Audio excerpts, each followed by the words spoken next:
Commonwealth Crate Diggers, dealer's choice episode.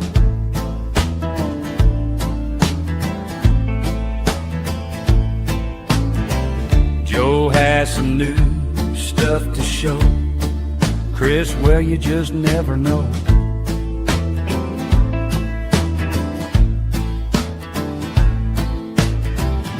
It's all about. Hi everyone, welcome to the live stream. It is Sunday. I hope everybody's doing well. Welcome to the Commonwealth Crate Diggers here on YouTube. Tonight, he's back again. It's my sidekick, the man, the myth, and the legend. It is Racer Joe. Good day. What happened to the intro? It stopped. I mean, did you stop? It wasn't that friggin' long. It was long. No, you didn't stop? Oh, I thought you did. It was longer, but it wasn't that long. Anyway. That's fine. So it wouldn't be a live stream without some hiccups. So. Yeah, exactly. Yeah, we'll play it again later. Yeah, just to give you that intro. Our special guest this evening is one of my favorite people on the planet. It is Richard from Richard's Vinyl Tap House. Welcome back, mate. Thank you. Thank you for having me again, and love being on here. So this week, Joe, do you want to explain exactly what's going on?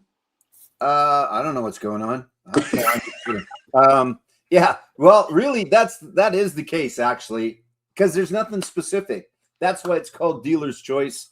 It is show some new stuff, show some old stuff, show whatever the heck you want.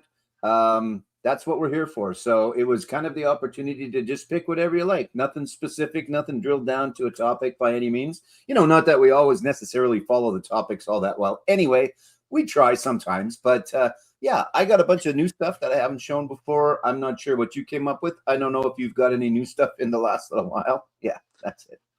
No comment. Yeah, no comment. and I have no idea what Richard's going to show. So that's our plan for today. Is just three dudes hanging out. One going on vacation, and then two cool dudes just hanging out with the guy going on vacation. I wasn't supposed to be here today, but then my wife reminded me in my old senile ways that no, we're not leaving till tomorrow, Joe. So you can do your little dog and pony show. Have fun. See you later. Go and have some fun with your friends for a few hours. Yeah, exactly. So, Joe, how's the shop been doing there, mate? How's things? You know what? I said it last week. It helps when you put about 1,000 new albums out in the last 3 weeks. It brings people into the shop. It really does. You know, we've still got a bunch of older stuff that has been around for a while that's still very good. But, you know, you throw out a bunch of new stuff and it just brings people in. It's been very steady, not crazy. It's never going to be crazy. You know, the only time you have an insane day is if you do it one day pop up and you just sell a whole bunch that day, because you really do bring everybody together at that point. They're in a little bit of a frenzy. They've got their cash that they're going to spend. So those are the crazy days. We had a really crazy day when we had the big collection of the well-known folks that used to have the audio shop here in town, and a lot of people came as a bit of a memoriam for them. Even that day was just to kind of celebrate them. There was a lot of folks that knew what they had in their collection that were eager to look through that collection. So that was a crazy day. But for the most part, it's been steady, and I hope I've left it in good hands. The guys are there, and everything's kind of in order and ready to go. And then, you know what? There's another 1,000 in the back to keep me busy when I get back. So, yeah, it's good. It's good. Knowing your luck, all the customers will wait for you to come back. Yeah, maybe they might. That's okay. That's all right. Yeah, I don't mind. You know what? I mean, I want people to keep going in, but if that happens, that happens. That's fine too. So. Richard, you've been traveling. Yeah, I have been traveling, and quite literally for the first time in almost a decade that I finally got out. And yeah, Buffalo MGK weekend was an absolute experience. I know a lot of videos are already posting. I did one myself. It was a great trip. The weather was a little wonky. It improved steadily as the weekend went on. But, you know, the meeting up experience of meeting up with a group of, you know, musically minded folks, if you will, from everywhere. We had David Atkinson from the UK. We had Canadian folks came down. FVA, Romwald came down. Yeah, the people from all over the states. So it was a really good time. Met some great people. Had a great experience. It was a lot of fun. How did you find the prices? I know you had money off in certain stores that you went to, but how did you compare to where you are to the kind of prices you were paying down with the guys? I'm going to say it depends on where we went. So Okay.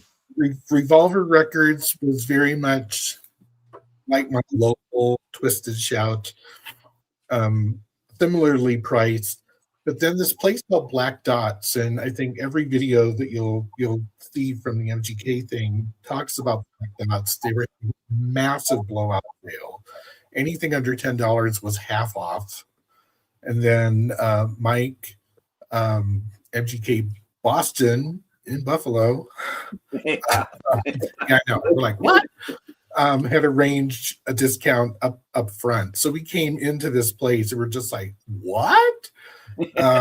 Yeah, I bought like 4 or 5 records and my whole bill came under $10. That's good. So could not complain about that at all. It was like buying really good quality used vinyl at thrift store prices. It was amazing. And then I found a very small local shop in Buffalo called Out There Records that I fell in love with because they had like entire discographies of shoegaze bands and psych bands. I told Trevor from Flat Round and Spun, about that one because they had heavy metal and hardcore punk that he would be just like drooling over. So he wants to go there next year. Hopefully he can go. Hopefully I go back. I wouldn't mind going again. Cool, man. Cool. Well, now you've got the bug for it. Yeah, a bit of a bug. And this was, I was in kind of nervous travel mode because I had not done a trip on this level in years. And Denver International Airport had just overhauled everything. So it was like walking into a place I'd never been and then going to a city that I'd never been. So it was an adventure. That's the word. Well, I think probably by the time you got to the Denver airport, you could have just came up and visited me. You're almost at the border already anyway. So. Yeah. Yeah. Or you were halfway to Buffalo or something. So, no, that's awesome. That's good. And again, so back to the question earlier from Chris, it really did vary from store to store. Like if you saw the same albums, it varied from store to store depending on, how much other stuff they had going on or was there a defining factor? Again, if you saw, let's say you saw an album at store A and store B, was there much difference or?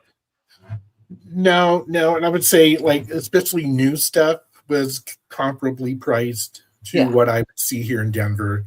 And I know the Canadians coming down were like, wow, this is cheap compared to how much it would be in Toronto. I totally get that. But, I would, especially in terms of new stuff, it was very similarly priced. Used stuff was a very different game. Revolver Records is interesting because they're a chain in Buffalo and they have a massive stock. So you go through their used stuff and you might see 3 or 4 of the same title and they're all priced differently. And I'm kind of going, depending on. Here's the neat thing about both Revolver and Black Dots. And I call it Blue Dots, Black Dots. Both of them have bars in the store. Yeah. So you want to have a drink and enjoy. And we did. Yeah. Yeah. I think I remember some videos from last year where that was the case. I think they went maybe to the same shop. But yeah, and I've contemplated that as well. Maybe not necessarily a bar because that can add some, but even coffee houses, you're seeing that more and more these days. And I've attested to it, or I've talked about it before. The store could not survive necessarily on its own. It's surviving, it's doing well because it's within something else. So if you throw a coffee shop, record store together, or a bar or an arcade, that's ultimately for me, that's what I'm shooting for, is that half the place is old pinball machines and the other half is selling records, and then just leave me there and I'll sleep on a cot in the back. But so I think you're seeing that more and more. That was a trend that started to happen with arcades in the last little while, calling them barcades. There's a great one in Denver called the One Up, which is really, really good. been there. And but I think you're starting to see that even in Montreal when we were there. We didn't go, but there's but it was a kind of a high end lounge, so it was all the Calixes up against the wall. So you would go and you could pick, and in turn your album would get played while you sat there and had a beverage. And again, I think there's coffee shops that are doing that as well. So it's just nice to see different places opening up that you're able to find vinyl or you're able to share it with other people. I know that Alex has kind of got some deal going on. He's partnered with a local brewery that he's doing his beer and vinyl, and they've done that here. There's a place called Rebellion Brewing that we've done some stuff with before. So it's good. It's not just us old guys sitting in our basement listening to our records anymore. There's opportunity just to get out there and share it with other people versus this, which is perfectly fine and great as well, right? So you can't really hang out with everybody from Denver, Regina, and Tenby in Wales in any local place, but it's so there's just lots and lots of ways to get together now and listen to the music, which is the bottom line, right? Is to enjoy people's company and listen to the music. So 100%. So this week I went to a record fair Saturday morning. I was there at 9:30. Doors didn't open until 10. Went in there, same dealers, and the other stuff was charity shop rubbish.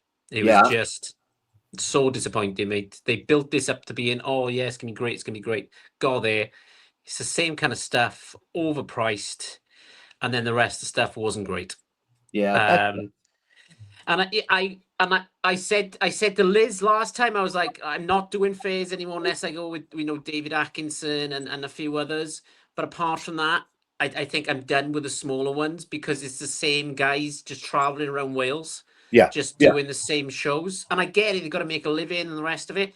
But like, I thought myself, I could do a stand beer because I'm doing a purge. The stuff I got, they haven't got. And I was thinking, maybe. But then I went to a record store in Haverford, picked up 3 albums. Go check out the video. Yep. Very cool. Spoke to the owner. Really cool guy, really chatty, good with recommendations. The prices were really, really good. There's an album I'm going to show, my first one, which on Amazon was going for £25, and I think I picked it up for 11. So that I said your price is really good. He goes, yes, I do that on purpose because I shift more stock. Yeah. It's an easy concept, right? But so he said that he's probably making the same money, overall, but he's shifting more stock. Sure, that's like prices at sporting events. Bring the sporting event prices down. You're going to have more people there. You're going to fill the stadium. They're going to buy all the other stuff that's going on. But anyway, that's not why we're here. So these guys that are continuing to go on, like I know that there's some guys that I do it a little bit with. I hadn't for a while, but I've started to do it again. It just helps promote the store. I know that there's guys out there. They rotate their stock a little bit as well. They don't always bring, but these guys, it sounds like some of them are just bringing the same. And if they haven't gotten anything new, it's the same stuff they had last time. I guess they're there to play to the folks that haven't been to the other ones, I suppose, right? Yeah, it's just, and I just found that the stuff they're rotating is stuff that they bought off people who've gone to the record fair, and it's just rubbish. It's not good stuff. It's kind of, your Fleetwood Market or your charity shop kind of stuff that the covers are completely beat up. And sometimes, you get it. If the cover's completely beat up but the record sounds good, that's fair enough, as long as they tell you. But I'm just going to go off on one slightly here because this drives me up the freaking wall. Stop packing them so tight in the boxes where you can't get to them. Yeah, that's them just being lazy because they don't want to haul more boxes in. No, I learned that a long time ago. I think maybe I did it at one show where, again, I was being lazy and I put too much in, and it was like people were getting pissed off. They'd start to flip and it would just be a pain in the ass. So carry more boxes, find a different way to do it, get a wheeler. There's lots of ways to do it, but it's I get you 100%. And I try and do that even at the shop because there's record stores you will go into as well. And they're trying to put so much out there, and you get about this much room between the albums, and it's just ridiculous. But The other thing I found, I don't know if you found this, you guys in the States and Canada, but I found a lot more of these fairs now. They've got 2 or 3 cubes on a big table, and the rest of the stuff they're selling like fake T-shirts of different bands. Yeah. So obviously they're making more money from the T-shirts, socks, kind of merchandise rather than the actual records. Now, you go to a record fair to buy records, Yeah. not T-shirts. Yeah. Really? Yeah. Just You know, winds me up. with that said, though, when I was putting them on, I did take a couple other vendors. It wasn't so much that it was guys that had all of the stuff, but there was a lady that made clocks out of old albums. She had her table just like everybody else, and I've always incorporated. I know I keep talking about it, but I've always tried to incorporate pinball into my music because it always was a thing for me. So I had a guy that had some pinball machines, but I get what you're saying, where it's like, if you're going to focus on something, 90%'s got to be records and 10% can be that other kind of stuff as well. So, because there's call for it, and it's the right place to sell clocks made out of records for a certain extent. So, but it's tough. It's tough to know what to take to. And for those in the comments, we'll get to you in a sec. It's tough to know what to take to these fairs as well, because you don't know who's going to come for sure. So do you take all of your obscure, oh my God, holy moly wall stuff and maybe sell 1 or 2 of them? Or do you take a box of Fleetwood Mac rumors? And to be honest, you take a box of Fleetwood Mac rumors to a lot of those shows, and then you say, you know what, but I've also got a whole bunch of other stuff. Here's where to find me. Because most of the time at the pop-ups, folks are looking for the meat and potato stuff. Not always, but there's part of that as well. It just depends. And then you get diehards like yourself that go in and are looking for the other stuff, not the meat and potatoes. So it's a tough balancing act, a little bit of what to take. But whatever you take, don't squish them all in the same goddamn box, right? And I never want to see Pink Floyd anymore at these record fairs. It's been overdone. Queen's been overdone. It's you got the regular. I call them the regular suspects. But you had youngsters going in. I didn't see any Taylor Swifts. I didn't see any Billie Eilish for sales. I didn't see, and then it went from kind of Pink Floyd and the regular suspects to full on 1960s prog. And I'm thinking, is that 14 to 16-year-old going to know about 60s prog? They may. In my mind, I'm going, I could do one of the guys, where's Queen and where's this? They're not looking at the prog stuff. So, I don't know. It's rant over. Yeah, well, we could go on with that for a while and go back and forth, actually. So, because I'm on both sides of that, right?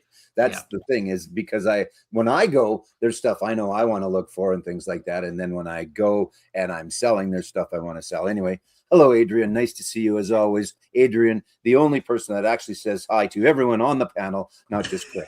So, so there you go. Oh, wait, that's not true. I meant from previous episodes. Yeah. Thank you. Hello. And Tim, how are you? Lads, caught you on a live stream. Finally, hope to run into you guys one of these days. I'm off to see Weird Al. Just wanted to say hi. That should be a great show. I saw Al, I don't know, 7 years ago now, and I know he's out there and he's still having fun and doing it. And it is a fantastic show. You know exactly what you're going to get from Weird Al. There's going to be a little accordion. There's going to be some parody songs. But overall, he's always got a great band. He's always got great backup singers. He still sounds good. You'll have fun. It'll be great. I'd go see Weird Al again tomorrow. I enjoyed it. So cool. Very cool. Yeah. Okay. Welcome to the live stream, everyone. We are 19 minutes in and we haven't shown anything yet. So yeah, that's right. We talked about stuff, right? So it's good. We actually covered records, so that's pretty cool. So we did. Let's go with our special guest first. It is Richard from Richard's Vinyl Tap House. So over to you, mate.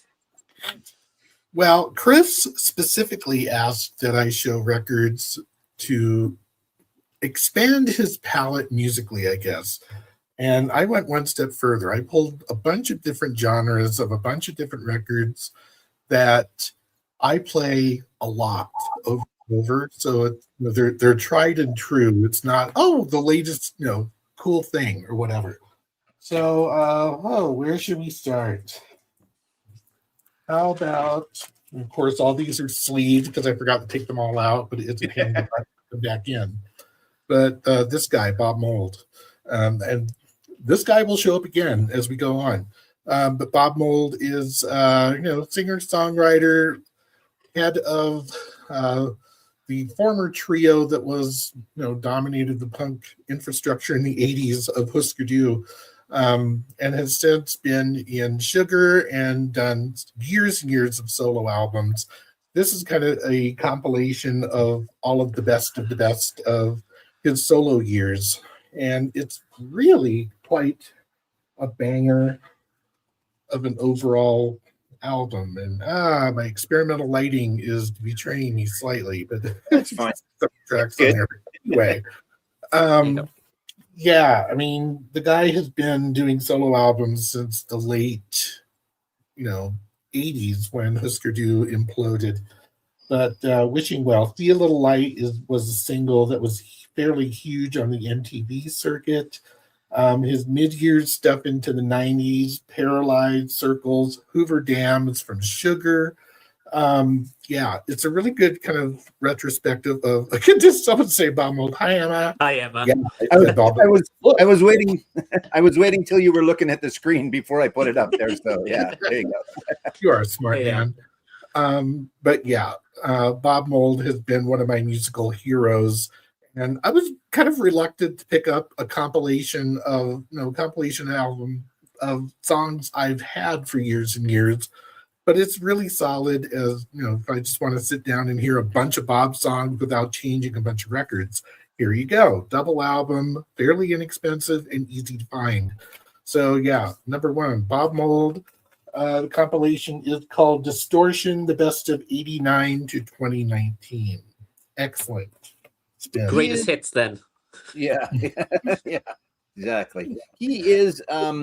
There's some guys that are just there to play music and pick up chicks.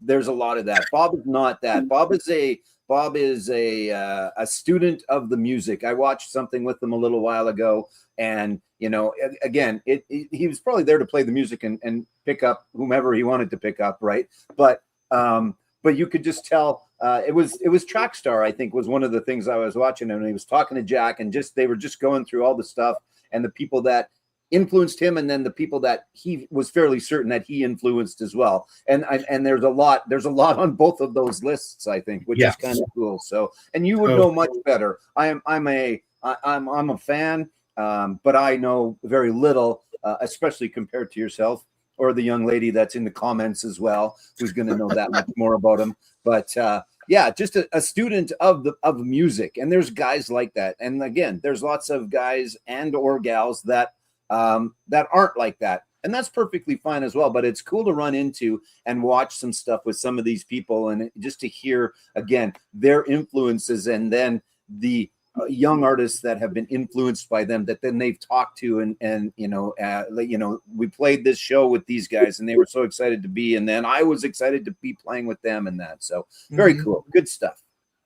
And if you ever get a chance to meet this man, he is the most humble, gracious person with his time.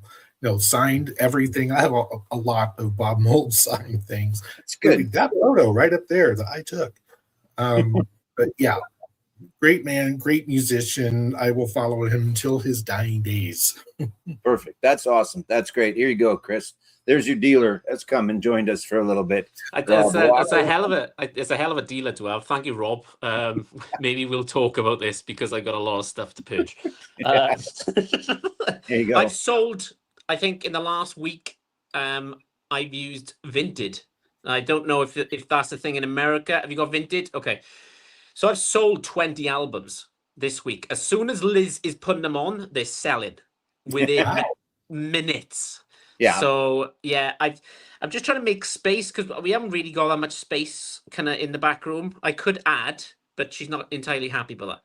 But so because she's got a piano there, she's got a cello there, she's got the woodwind, she's kind of, well, you've both seen the pictures, but it's kind of, so I've gone a bit crazy over the last couple of years and stuff I'm never going to listen to again. So I thought, well, let's just sell it and let's get the Bruce Springsteen 9 LP. Perfect. There you go. There you go. Yes, Rob, we will talk. But going back to the record phase, I could probably sell it straight away. The stuff that I'm got. I'm not getting really greatest hits. Don't be ridiculous, but you know what I mean. Yeah, that's right. Let's keep this in perspective now. Yeah. Exactly. Right. Okay. So I will go next. Let's talk about some pussy. So this is Fantastic Cat. I don't know if anybody's heard of this band. I No? Yeah, you know I have, and it's on order. It'll be here when I come back from holidays. So So I had to do a quick Apple Music on this one. This is down as alternative indie music. They are from New York, America. They're like a sense of humor kind of band. So there's the front. Sorry, Joe, there's no gatefold in this one. That's okay. There's the back. Easy listening. I think you'd enjoy this, Rich. Very much Sunday morning listening to. Okay, so it's like laid back, just Yeah, that's a vibe to it. yeah. It's good. And Liz actually likes it. She's like, that's quite cool, actually. This just came on black vinyl. I've got to change this paper inner sleeve. Companies, stop doing this. It's ridiculous. So you got tracks in here. Donnie takes the bus. Cool. I don't know if Donnie's the cat, but he took the bus. Maybe. The waiting room, elevator, don't let go. How's it working out? Good song on here is Back in the Beginning. I spoke to God a lot last year. Wow. Mona, be still. No goddamn way. Lucy, turn off the lights and nobody better. So, yes, there you go. Read that one and see who it's from. So One thing I put up. Yeah, okay. no sense of humor, dang it. So speaking It is of cool. guys, It is really cool though. It is a good album, Sunday morning album, kind of listening, alternative indie, like I said. It's kind of funny lyrics, so yeah, I think you would enjoy that, Rich. That actually looks like Charlie, our cat, as well. That's the face he makes when he's hungry. So there you go. That was Fantastic Cat, and the album is called Cat Out of Hell. So there you go. very nice. That was my first pickup. So Yeah, Yeah. like I said, it's on order. I listened to, I don't know if you sent me one song or if you just said Yeah. listen to the band and whatever I listened to first. Yeah, that sounds good. So I have a bit of the luxury of going to my supplier and going, is it in stock? Yeah, it's in stock and ship. So that's kind of nice too. But yeah, looking forward to that because I think that'll be good overall. I listened to one song. I after I decided, case I'm gonna get this, I didn't want to listen to the rest. I want to hear it when I put it on and listen to it. So looking forward to it. So it was quite a good hype sticker as well. Let me just make myself big. This is quite funny actually. So how about that for a hype sticker? nice. Well, there you go. That's exactly what you're shooting for. So that's good. There you go. There you go. Right. We've got up in comments. Over to you then, Joe. Yeah, we're caught up. While I have a second, make sure you go and watch Mark Morris's latest video because he got some VCLT that he talked a little bit about here last week. So it's interesting to see what he thought when he was talking to us. And I can't remember if that was on camera or off camera, but then it was off camera. But it's good. So go and watch Mark's latest video because it's very good. All right. I'm going to start with a band that I didn't talk about last week, but I had seen. I went back-to-back shows a couple of nights. One night was Steve Earle, and then the night before was a band out of Canada called Big Wreck. Now, arguably out of Canada because when they first started, Ian Thornley is Canadian, but everybody else, he was going to school in, I think, in Michigan, or he might have been going somewhere in Boston. I'm not sure. Started up a band. So 3 of the 5 or 3 of the 4 were American. 1 was Canadian. It's kind of like the band, but in reverse. Anyway, with all of that said, I consider them Canadian. I think he considers them Canadian. And there's been a bunch of lineup changes as well. So with that said, this is the Albatross. This is not their first album. Their first album's over there, but this is one that I picked up at the show. And this is the 2012 hit album. So good Lord, it's odd to me, some of the albums that are coming to be 20 years or 15 years old. It's just like, oh my God, I feel older and older all the time. But with that said, first time on vinyl, these guys, Big Wreck, were the Record Store Day Canada ambassadors a couple of years ago, and this is a Record Store Day special edition from a few years ago. I'm actually going to show you this one because it's kind of cool. I like these. Is it lenticular? No, lenticular is like the Stones, right? Die cut. Yeah. That's what this one is. This one's a die cut. So you can see a little bit more. You get a little bit of glow off of your monitor from it. But then the inside, you can change it. You could have that if you wanted to be, or you can have that if you wanted it to be, or whatever. So in the end, it's the music, but a cool package. Things that sound dirty but aren't. But a nice looking package is not a bad thing either. I see you smiling in the background. Yeah, there you are. Again, things that sound dirty but aren't. Cool silver and black. Yeah, I'm going to touch the record. I'll figure it out later. I know, I got it. I sing them every time. Anyway, nice silver and black. But listen to these guys. The guy is, I've been having this conversation a few times with folks this week. He's not an underrated guitar player. He's a lesser known, fantastic guitar player. So I'm not sure if that counts as underrated or not, because I think those that know. There's a great interview with him that Rick Beato did a few years ago. You should go and watch. I highly recommend. They get into the weeds, though. Sometimes Rick really gets into it with the guys that want to get into it with them. So it's pretty cool. But phenomenal guitar player and a fantastic voice. I actually picked up a couple that I didn't have that were at the show. So that's another. Grace Street is the title of that one. I think that's just a black vinyl. Not that matters. But phenomenal voice as well. And I can't remember the story of back in the day, but he was either in the running instead of Scott Weiland or to replace Scott Weiland when he died in Velvet Revolver.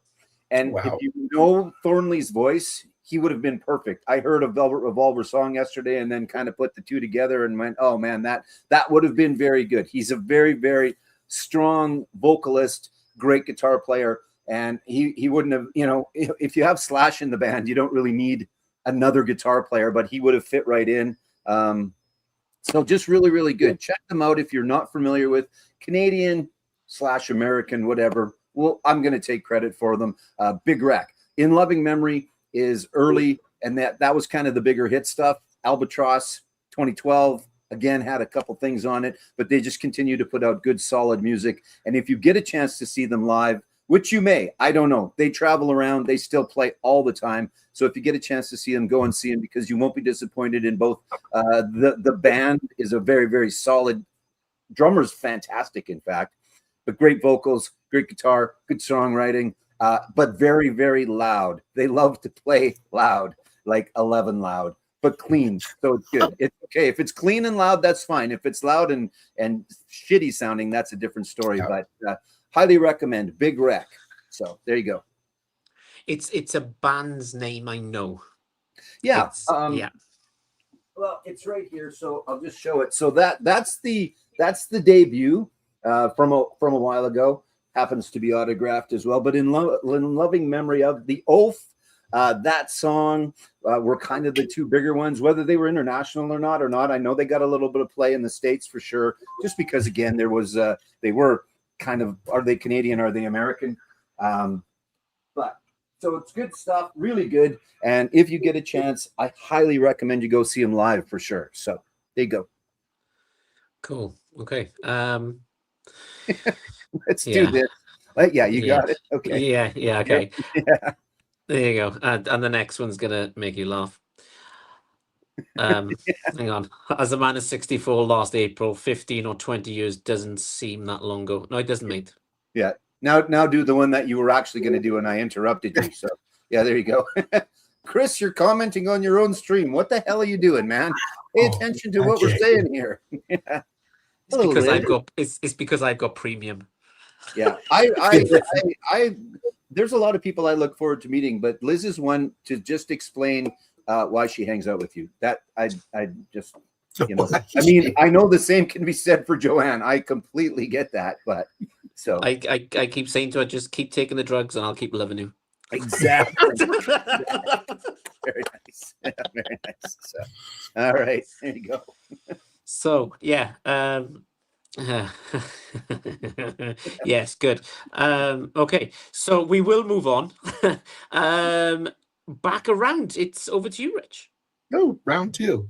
All right, let's go to Buffalo, which was the last pickup that I picked up at that little niche store that I Yeah. keep forgetting the name of.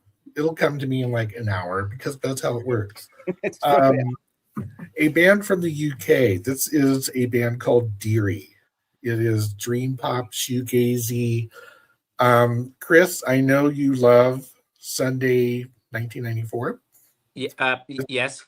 Yeah, this is very similar, and it has that breezy vocal thing. I call this a mix of Slow Dive and Cocteau Twins and put it in a blender. This is what comes out.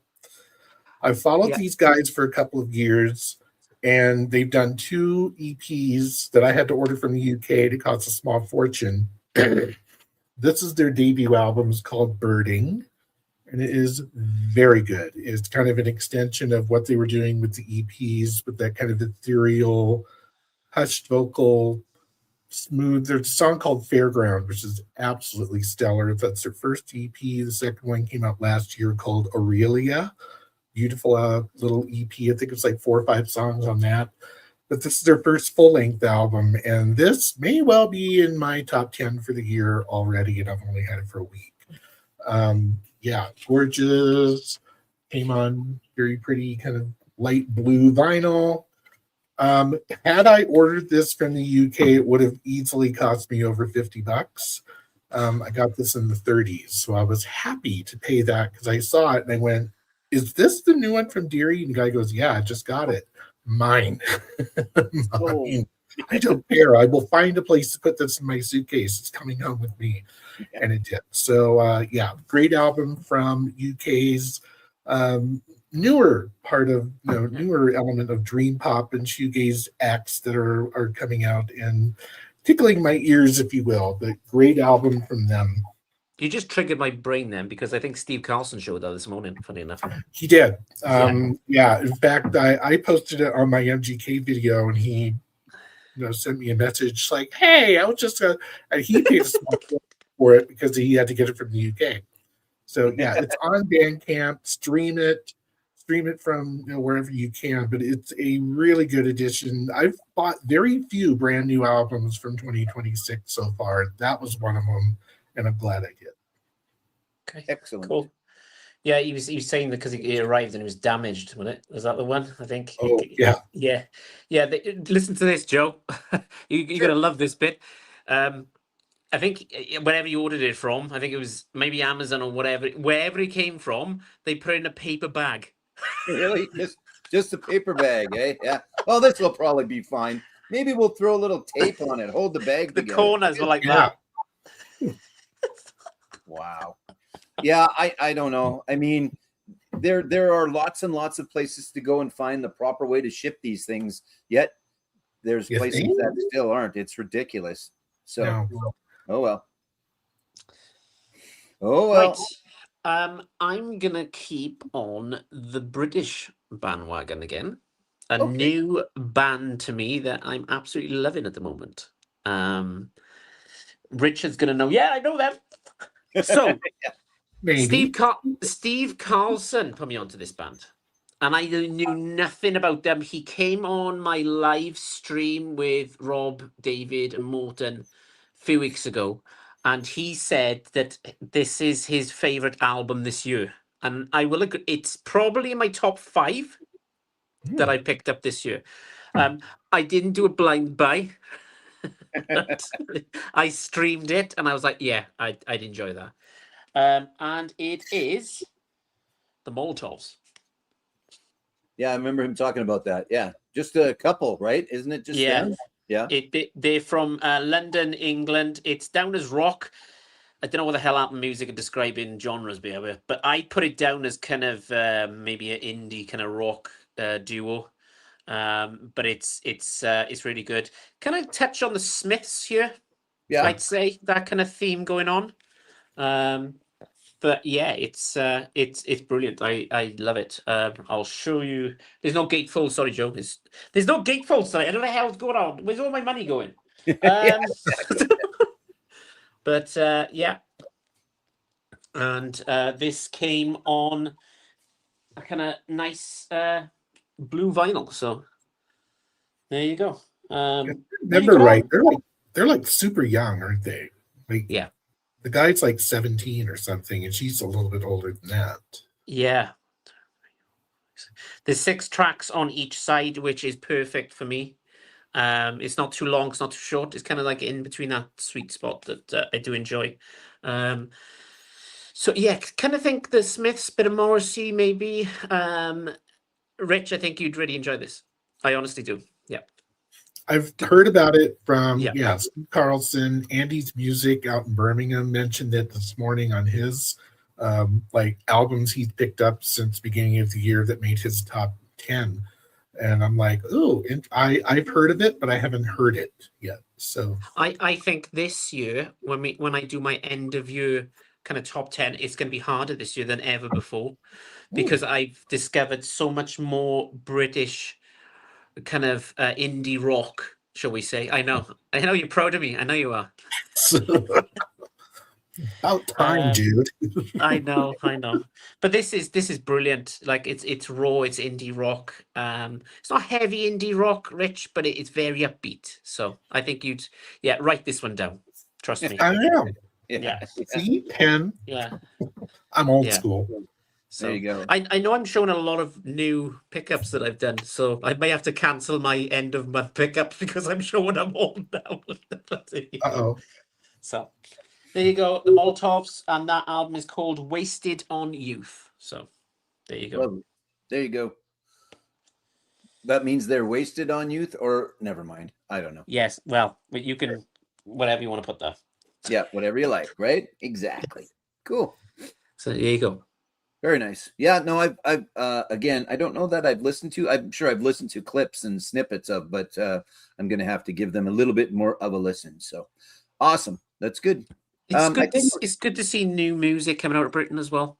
At last, like instead of like heavy rock or kind of Radiohead depression, it's good to have that kind of. Is that fit? It's good to have that kind of new, kind of soft indie kind of music coming out that it's got the Morrissey touch on it, or the Smiths, so you can see kind of their inspirations there. But highly recommended. I think Joe would enjoy it as well. But definitely, Rich, I think it's right up your alley, mate. Honestly, it's good. Got it.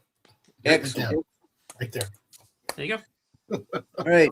I don't think we have any new comments. I think I put this one up quick, but as a man of 64, yeah, just in case nobody knew how old Mark was. But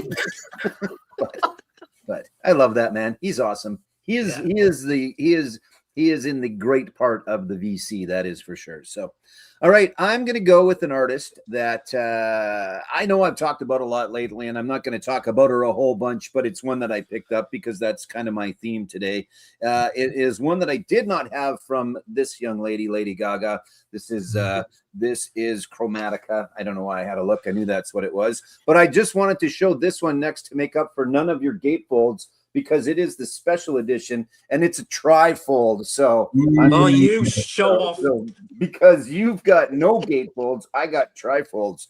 I have more than trifolds, but that's okay. We'll leave that for later. Not her best album. Well, I was going to say not her best album, not my favorite by her, but wanted to add it to the mix. It's good. It is her. And of course, it's got the complete art package, because that is a big part of what the young lady does. Obviously, that's for her, but a nice big thick booklet that comes along with it. I think this was the special edition as well. A buddy of mine that I wouldn't have thought had this for some reason. I'm not exactly sure. Normally when you show something like that, there's 3 pages. It's also a trifold, but that's from a different time frame and a different magazine. Those of you that know what I'm talking about can put that together. Yeah, I know. There is also and again, I said I wouldn't talk long, and I won't, but there's a whole black and white, not a comic, but it's just some more art from Lady Gaga, because that is what you get.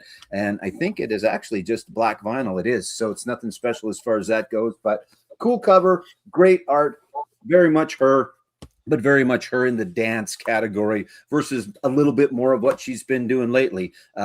With the most recent, there was some pop stuff on there. Obviously with Joanne, there was a little bit of everything as well, which is kind of the album that turned me onto and around on her. Again, I was never a massive fan, but after Joanne came out, I really started to dig it a little bit more and dig into it a little bit more. And then of course, seeing her live made a massive difference as well. So there you go, a little Chromatica, one that I've picked up. And I think now the only one I need, other than the one that is insanely priced because it has never come out, is the Fame Monster, and the one that she did for the Joker. I think I didn't bother with that because that didn't, well, if I come across it, great, it'll get added into, then that's becoming more of a collector, which is not what I try and be, but because I don't know how much I would enjoy that. This I enjoyed still, but as I point down to where I put it, but anyway, there you go. Another Lady Gaga, and that will be not the last time I talk about her, because I've become not a super fan, but I have become a very big fan. And I really do enjoy her work. I know she still gets written off as a whack job by some, not everyone. But you know, I mention that and they go, why the hell do you like her? And then I say, well, you got to listen a little bit. You got to listen a little bit better, or you got to go see her, because once you see her, that cemented the fandom for me anyway. So I think that's a lot of people write off Lady Gaga for being sort of not contrived. I think she's proved herself over the last, however many albums. Yes, yeah, she is an artist, a true artist, and not just a flash in the pan. She's like the modern day Madonna with lasting power, and so I have massive respect for her. And a lot of I'll answer this first. For me, it's Joanne again, just because that's the one that finally kind of made me realize that, this is an artist I need to take a little more seriously than I was, because there was the meat dress, there was all the stuff that she was doing and still does a little bit of, right? I mean, she's still pretty out there, and even the latest concert was very artistic, and it was operatic, and it was a bunch of stuff, and I don't need to talk more about that, but you have to drill down. But then what's cool is you see her sing with Tony Bennett, or you see her sing with Metallica, and she can pull all that stuff off as well. So, and Madonna could probably do that too back in the day. Not so much maybe anymore, but she might be able to. But she really has a wide range of the music that she enjoys, and I think took inspiration from.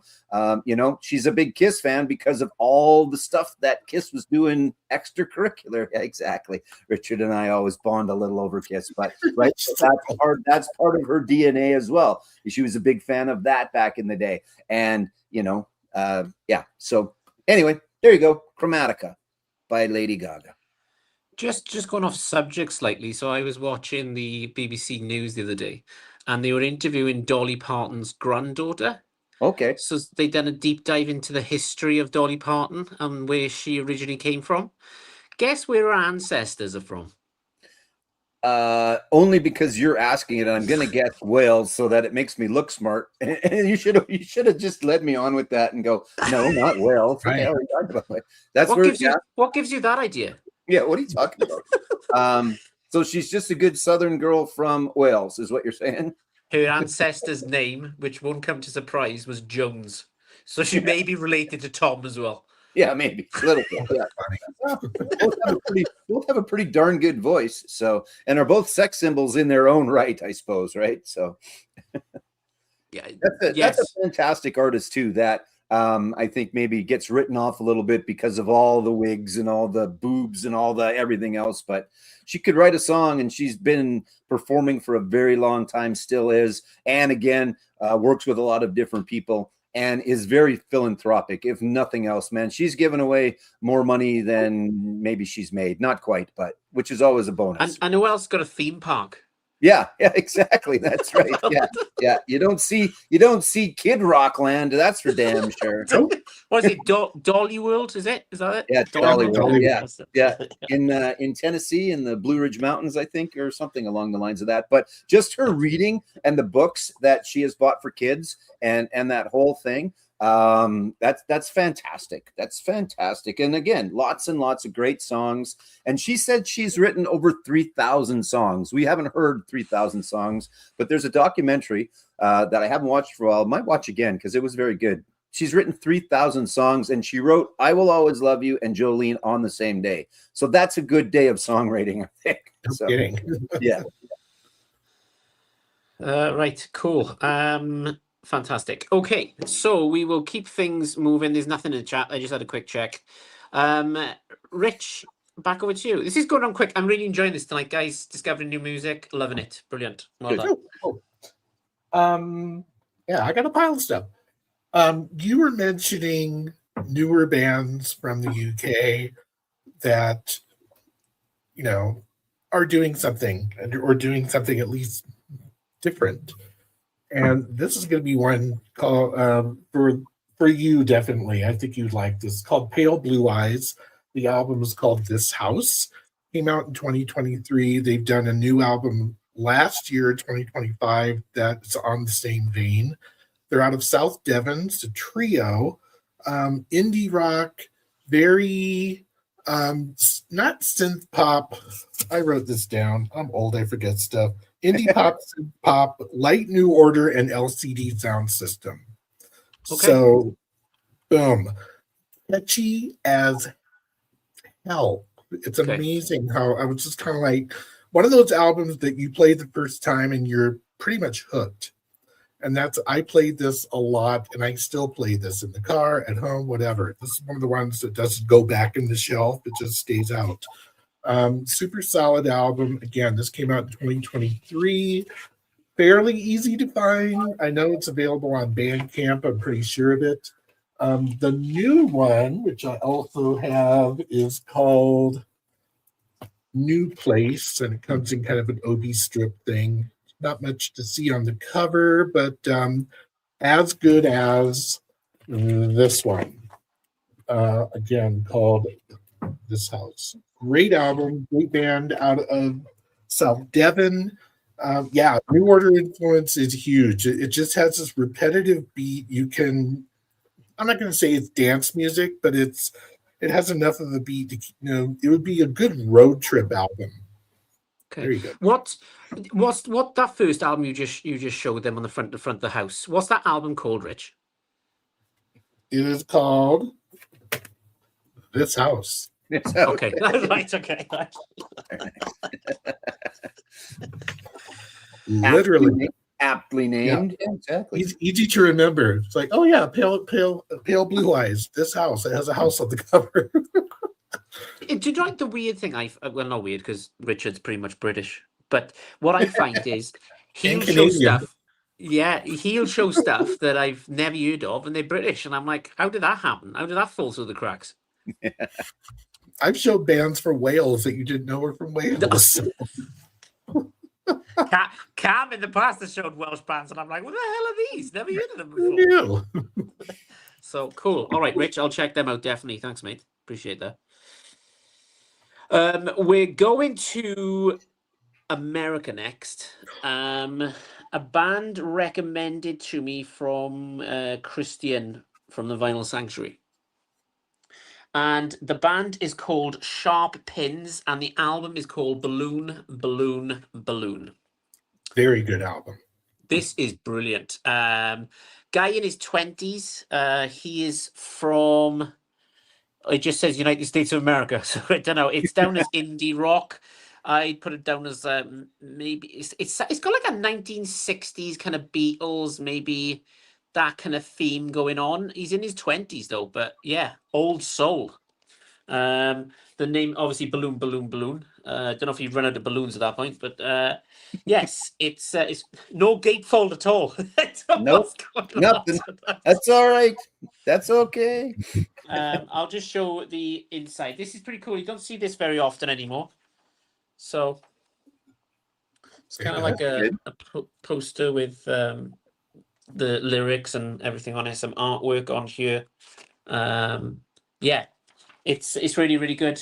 Really enjoyed it. I've been streaming this for the last couple of weeks.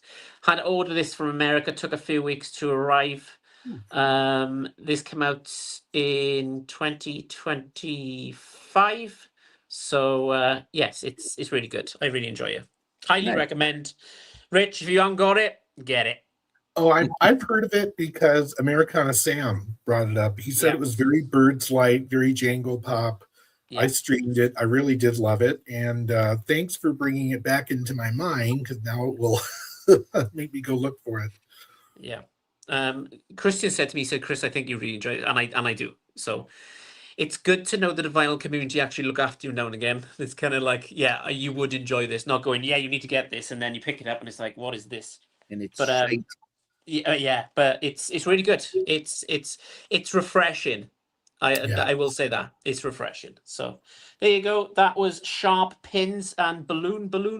So Not to be confused with the balloon pops by Acid Bath. That is not the same way in any shape or No. form. So, or 99 red balloons. No, it's 99. not. Yes, that's the one question you got right in Jeopardy, isn't it? Yeah, because I think it was in German, and I was like, well, that looks like 99 red balloons. That looks like 99. Yeah, exactly. So And I went out as a loser, which I'm more than happy to do. So you're a winner in my books, my friend. So Aw.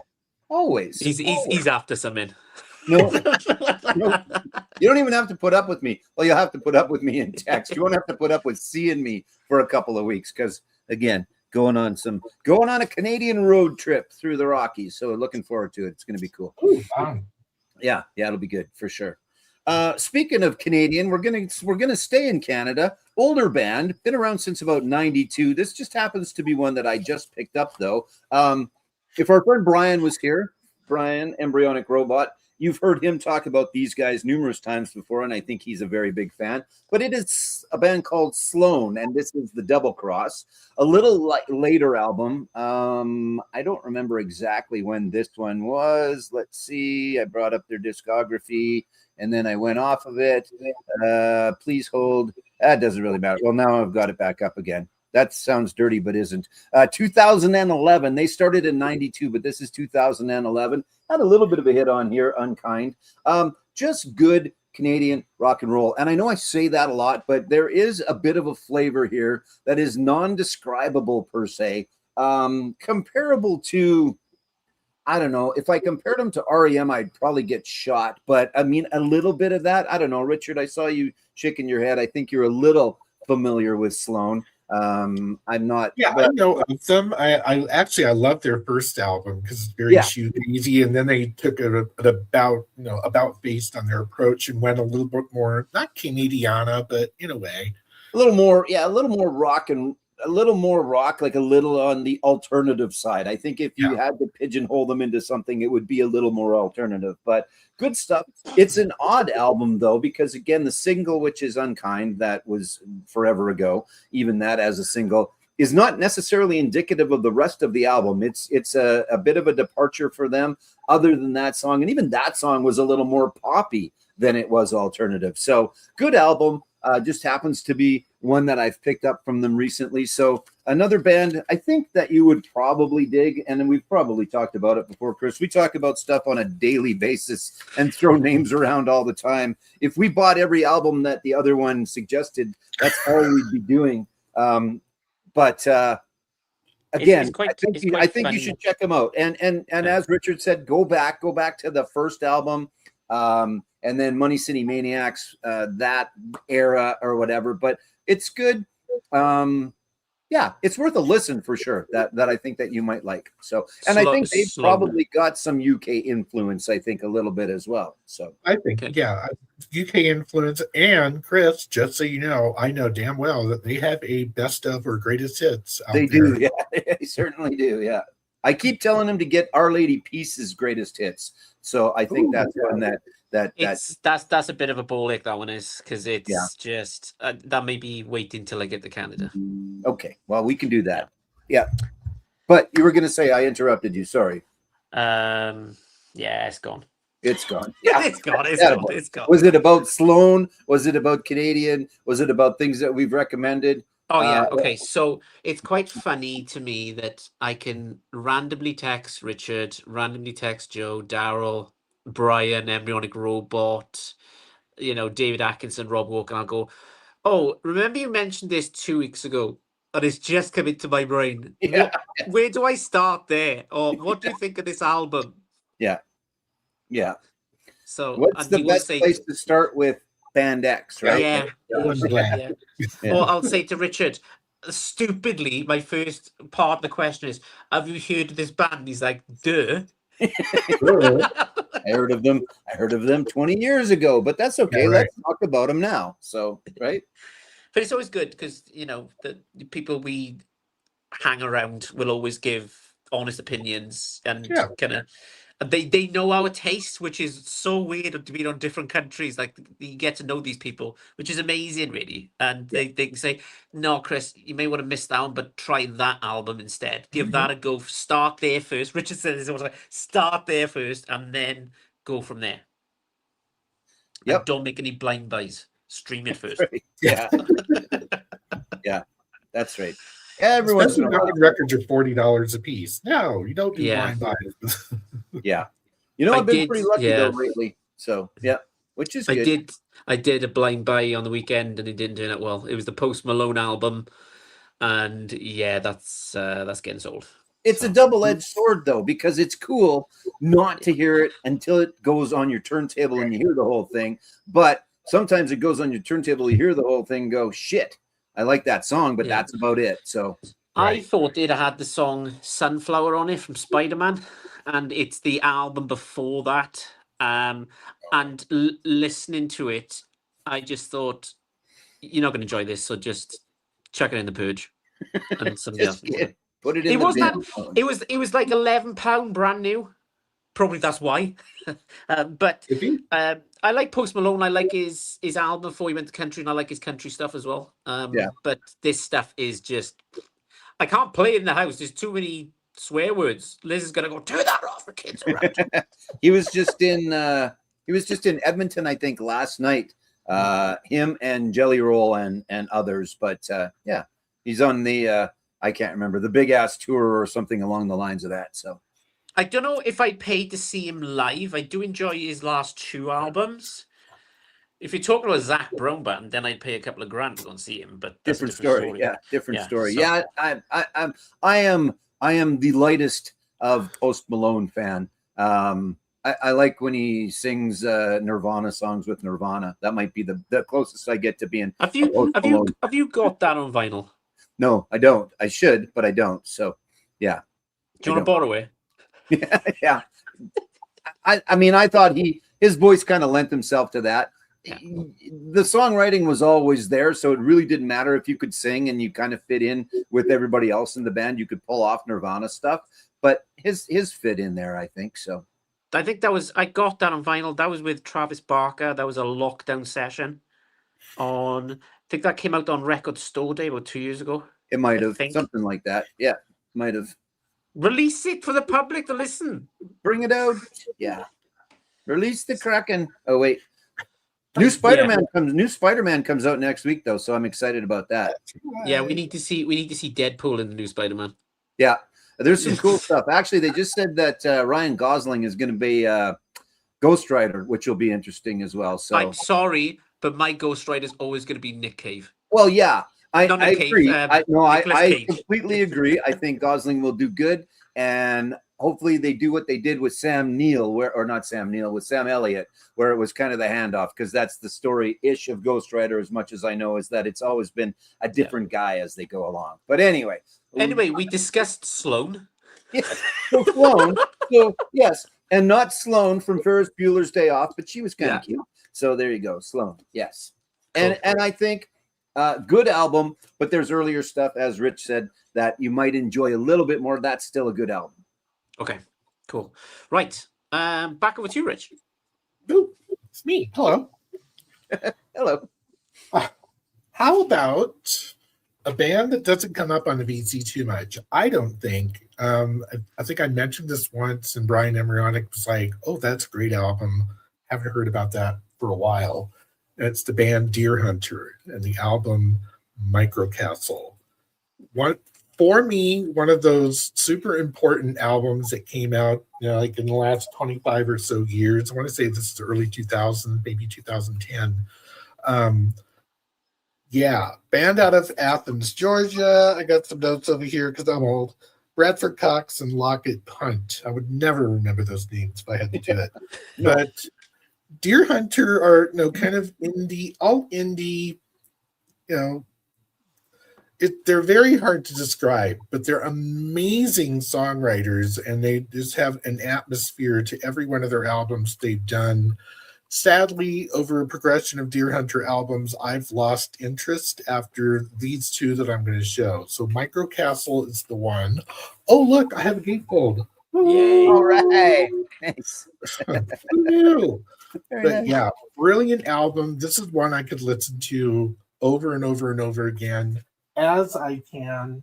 The album that came out a little bit later called Halcyon Digest, which is probably even better. This one has Desire Lines was a single off this. Helicopter was another. Memory Boy was big off this one. I love what they do. I also love the fact that they've kind of faded out with the Deer Hunter thing, because both see, I told you I wouldn't remember the name. Brett Cox and Lockett Punt formed their kind of own monikers as solo artists with other players, Atlas Sound and Lotus Plaza, that are fantastic in and of itself. So this would be my number one pick, but this is where I started with them, and I went, wow, this band is amazing. Picked up this and loved it just as much. Albums after this, not so much. But yeah, really kind of atmospheric, alternative rock. Kind of hard to describe them, but lyrically they shine. They do really interesting melodic hooks, and there's a lot of really interesting instrumental interplay that's like, oh, that's unique and different. And absolutely love those two albums. So there you go, Deer Hunter. One word, not a Deer Hunter, because that's a totally different band.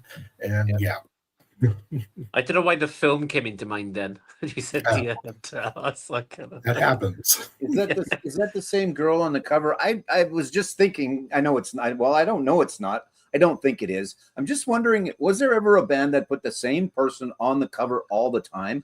Like, other than one of the band members, that is. I know, like, Angus is on almost every AC/DC. But anyway, I digress. I don't know if that's the same girl or not. So, and it doesn't really matter. Just the shit that comes into the mind of Joe.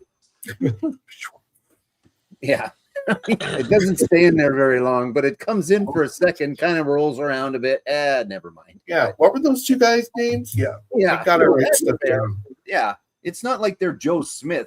They're not going to easily be remembered. So Brandon Cox, Lockett Punt. Got it. Okay. They're in my head now. I'll never forget. that's what I was going to say to you. I had a good recommendation of Rob Walker this week as well that he's been really enjoying. It's Graham Coxon's new album, Rich, which I've streamed, and I think you may enjoy that. Ooh. Add that to the list. Right, he's writing it down as he says. So Graham Coxon is from Blur. Is he the bassist or the guitarist? I can't remember which one. Did he play the guitar? I think it's guitar, isn't it? Can't remember. Yeah, not the guy in Gorillaz. No, right? the guy from Park Life. Yeah. So, okay, good one. I keep saying this every week. I'm gonna have to go back and watch this because I've got the live chat going on. I'm trying to organize what's going on. It's always helpful when Joe's on because I can just go chat. And I can pick what I got next. But we're good at the moment. Although, and she left. I was going to ask Emma, actually, did you see Emma in Buffalo post-rush or pre-rush? Post-rush? Pre-rush. We talked extensively about that. And then, I mean, I was chatting with her on Instagram during rush, after rush. Yeah. Try out. She was like, should I go for the second show? I'm like, what do you want to do? Do you want to go for the second show? Girl, go to the second show. When That in was doubt, better than the first one she saw. I'm glad she did because she's one of those people who had never seen Rush live at all. Yeah. And said it was excellent. She's actually kind of, influencing me to maybe go to the Denver shows that are coming up in October. yeah, they're coming to Edmonton in a bit, so that might be the case. And or if they're at the Sphere in about a year and a half, then I'll go and see them at the Sphere maybe, because that'd be a good show. But yeah, you know what? That's here's if you learned nothing else from me today, or in general, and there's not a lot of words of wisdom, but if you're in a city and you go to a concert and you really love it, and there's another one the next night, just go the next night. Oh, Even if it's the same, it doesn't matter. You can listen to the same album over and over. Like I said, I know I've said I'd stop talking about Lady Gaga, but I went back to back I was nights. going to say, yeah. I saw different stuff, although the songs were pretty much the same. There's a couple different ones. I watched different stuff each night. I did it with the Stones when they were here.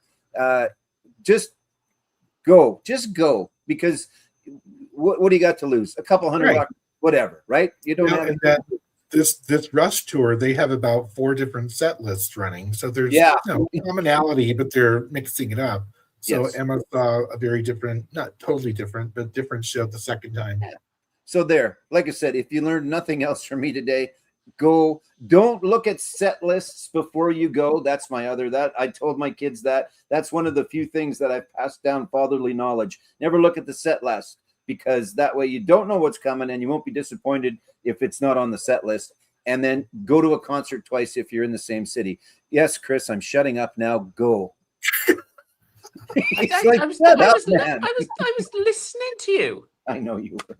Yeah, fatherly knowledge, right? From me down to you. This is where you two are very lucky in America and Canada, because they'll do two shows. In Britain, they'll just do one and then I move on to the next. But not always. It's not always the case. But it depends on the size of the act. Where Denver was only had one show scheduled, and then they opened up another. I will name one band. I will name one band that will sell out the Principality Stadium 80,000 in 2 nights in a row, and it's not Metallica. It is the Stereophonics. Surprise, surprise. There you go. You could have went and saw Harry Styles 11 nights in a row. Just saying, you could have. Yeah, you could have, should have. Yeah, no thanks. I'd rather go and watch Pink with Liz, I think, for 2 nights in a row rather than that. Hey, no bad words about Pink. Pink would be an awesome show. She's on my list. Would be a very awesome show. We saw Pink about 2 years ago in the Principality Stadium in Cardiff, and to be honest, I was more excited with the support act because he was the script. Oh, okay, yeah. And I was more excited about them, but she was just amazing. I haven't told Liz. She'll probably watch this later and go, I think I told you. I told you. Took me 2 years. Wolf Dog. How are you? Yeah, hey, Wolf Dog, how's it going, mate? Good afternoon and evening, Joe, Richard, and Chris. So we all get a shout out. So there you go. We do. There you go. Right, my turn. Richard's a big fan of this band. Yes, and he put me onto this band. And then, funny enough, I interviewed the band. Oh, I know who this is. It's Sunday, 1994. Fantastic. Brilliant. Absolutely tremendous band. Awesome live.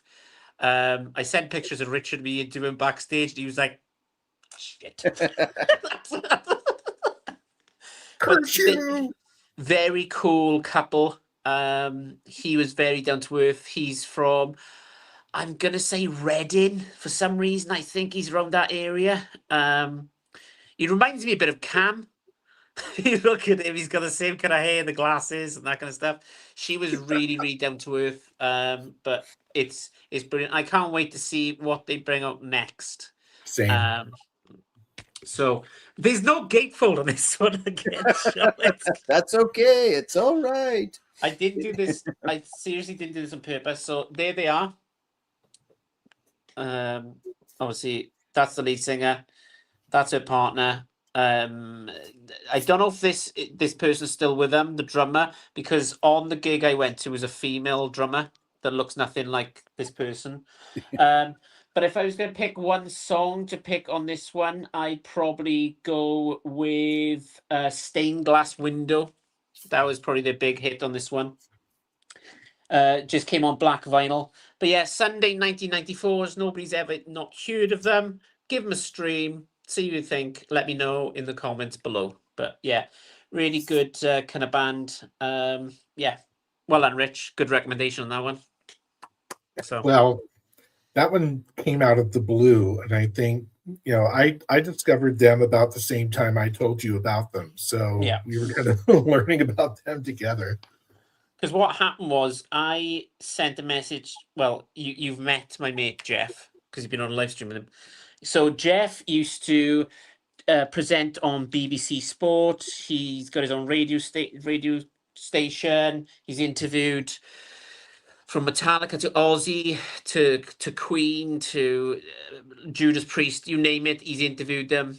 He did the book on Rockfield as well. And I said, is there any chance you can get us tickets for Sunday Night 94? He said, who the hell is Sunday Night 94? I said, look, stream it. And he streamed and he was like, this is really good. And he said, I'll phone my mate. And his mate was in charge of the production at the venue. And Oh, we wow. got in and did an interview. And I think before I even put it up on YouTube, I was sending Richard throughout the night, look who I just met, look who I just met. And he was like, yeah. Excellent. So, yeah, really good band, laid back, but very catchy songs. So Yep. how would you describe them, Rich, if you're going to... Exactly, just like that. And that band I showed at the start of this, Deary, very much the same thing. That kind of breezy pop. Sunday 1984 has a sort of mystical feel to them, especially you see their live footage, and it's the lead singer is kind of almost like channeling her inner Stevie Nicks in a way. 'Cause Yes. she's very fairy-like in a way, and they're a really interesting band. Joe, you may want to check them out, mate. I will. Yeah, I will give them a listen for sure. So I'm down with that. Sounds like it. I really enjoyed putting them on a Sunday morning with Yeah. a coffee. It's one of them. Yeah, It's funny and when I say Sunday morning, you both know exactly what I'm talking about. well, you're right though, because I mean, I think that's it. I can listen to Metallica at any time of the day, but it just sounds better at night. I can listen to that on a Sunday morning or a whatever, and it just sounds better. There's just time of day stuff or whatever. Yeah, I get that completely. So mood That was music and all that good stuff. That's probably one of the best recommendations you've given me, Rich. And like, I love them. I love them. They're brilliant. Really good. Really talented. Like nothing that I would have ever gotten into unless you would have recommended it. And then I streamed it. I was like, this is really good. And I played it for Liz, and Liz was like, oh, they're really good. Really good. She went, did Richard recommend that one? I went, yes, he did. Thank you, Liz. Yeah. It's like, she always says, how's Richard doing? Is he okay? Yes, he's fine. Just It's message funny. him yourself. She never asked. She never asked about me. Yeah, she does actually. I know. I'm just She kidding. does actually. She's a really nice person, unlike me. But we will move on. Up next, we are going to Canada, and it's over to Racer Joe.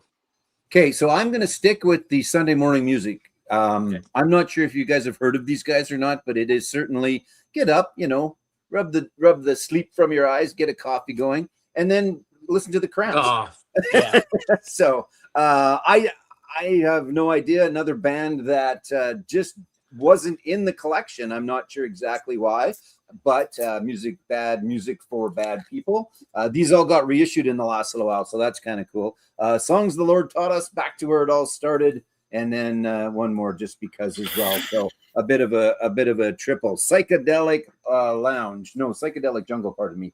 I know they're in the sleeves, but I'm not taking them out because y'all know what y'all know. Geez, now I sound like I'm from the South. Y'all know what the Cramps look like, what the Cramps sound like. But again, just stuff that had eluded me, and I'm not exactly sure why. There's the back for those that don't know. Maybe there are people that haven't heard of, but just here. I'll show you the back just because. So there, that is the visual representation of how the Cramps sound. I think is that a fair way of putting that? Maybe that's a fair way of putting that. I think so.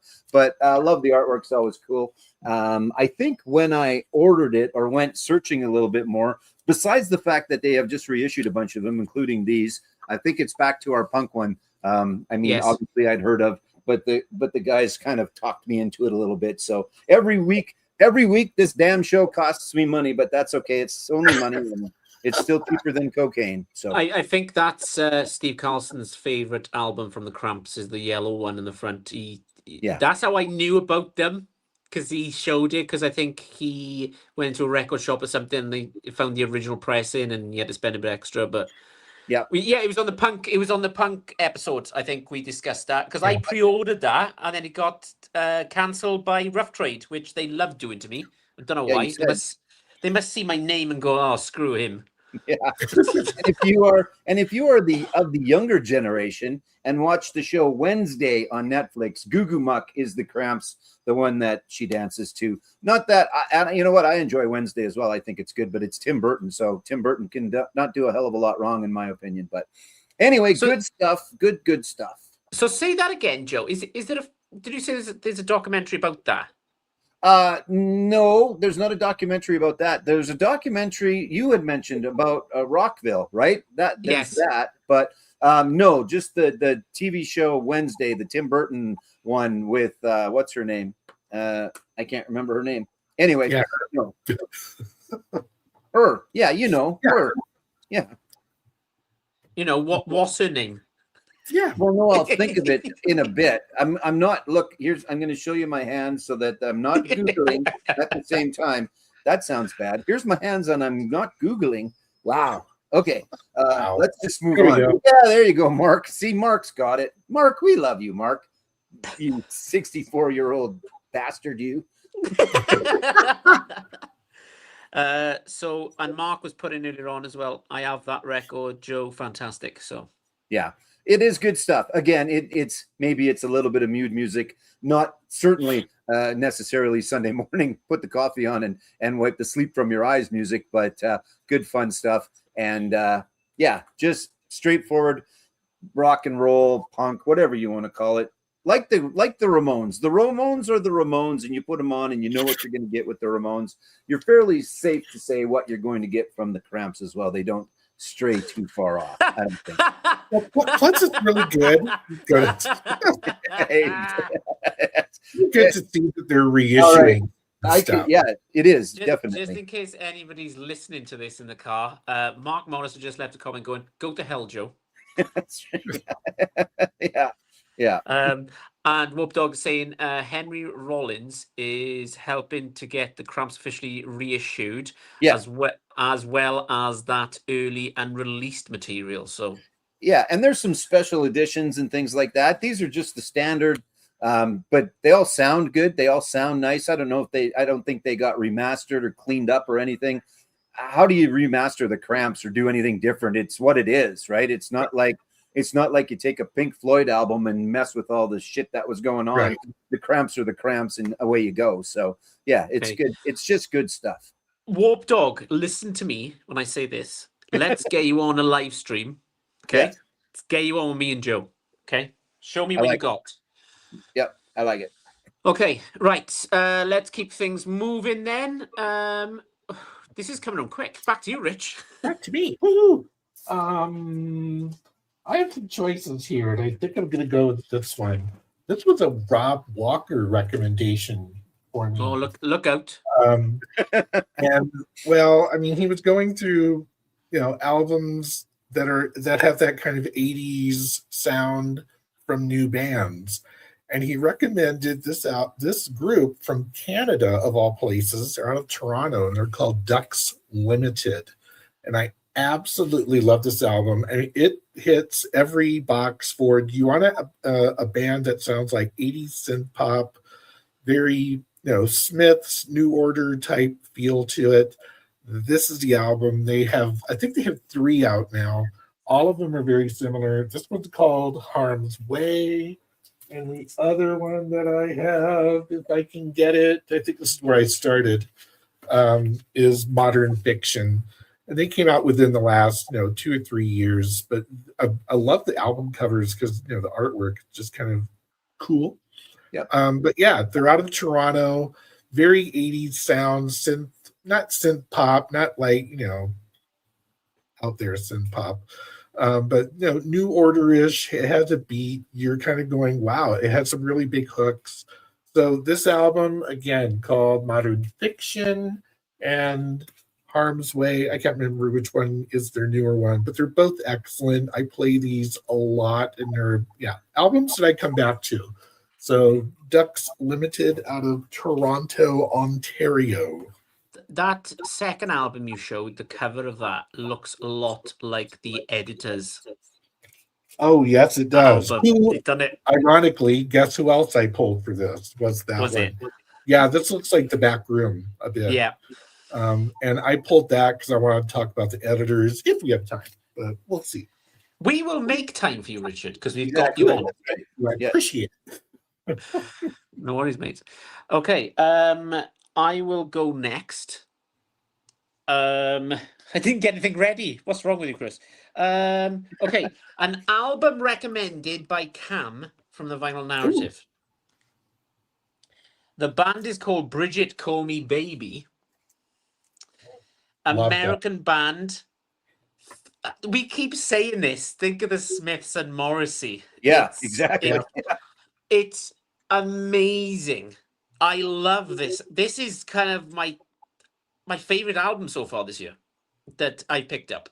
Had Cam on a few weeks ago, and he said to me, whenever he says to me, Chris, you like this album, I gotta stream it straight away, and I did. This came on white vinyl. Very, very cool. So it's just got lyrics on this one. So if I was gonna pick a song to listen to, Slumber Party is the one to listen to on this one. It is brilliant. You close your eyes, you're going back to the Smiths and Morrissey. It's Not a bad thing. It's fantastic.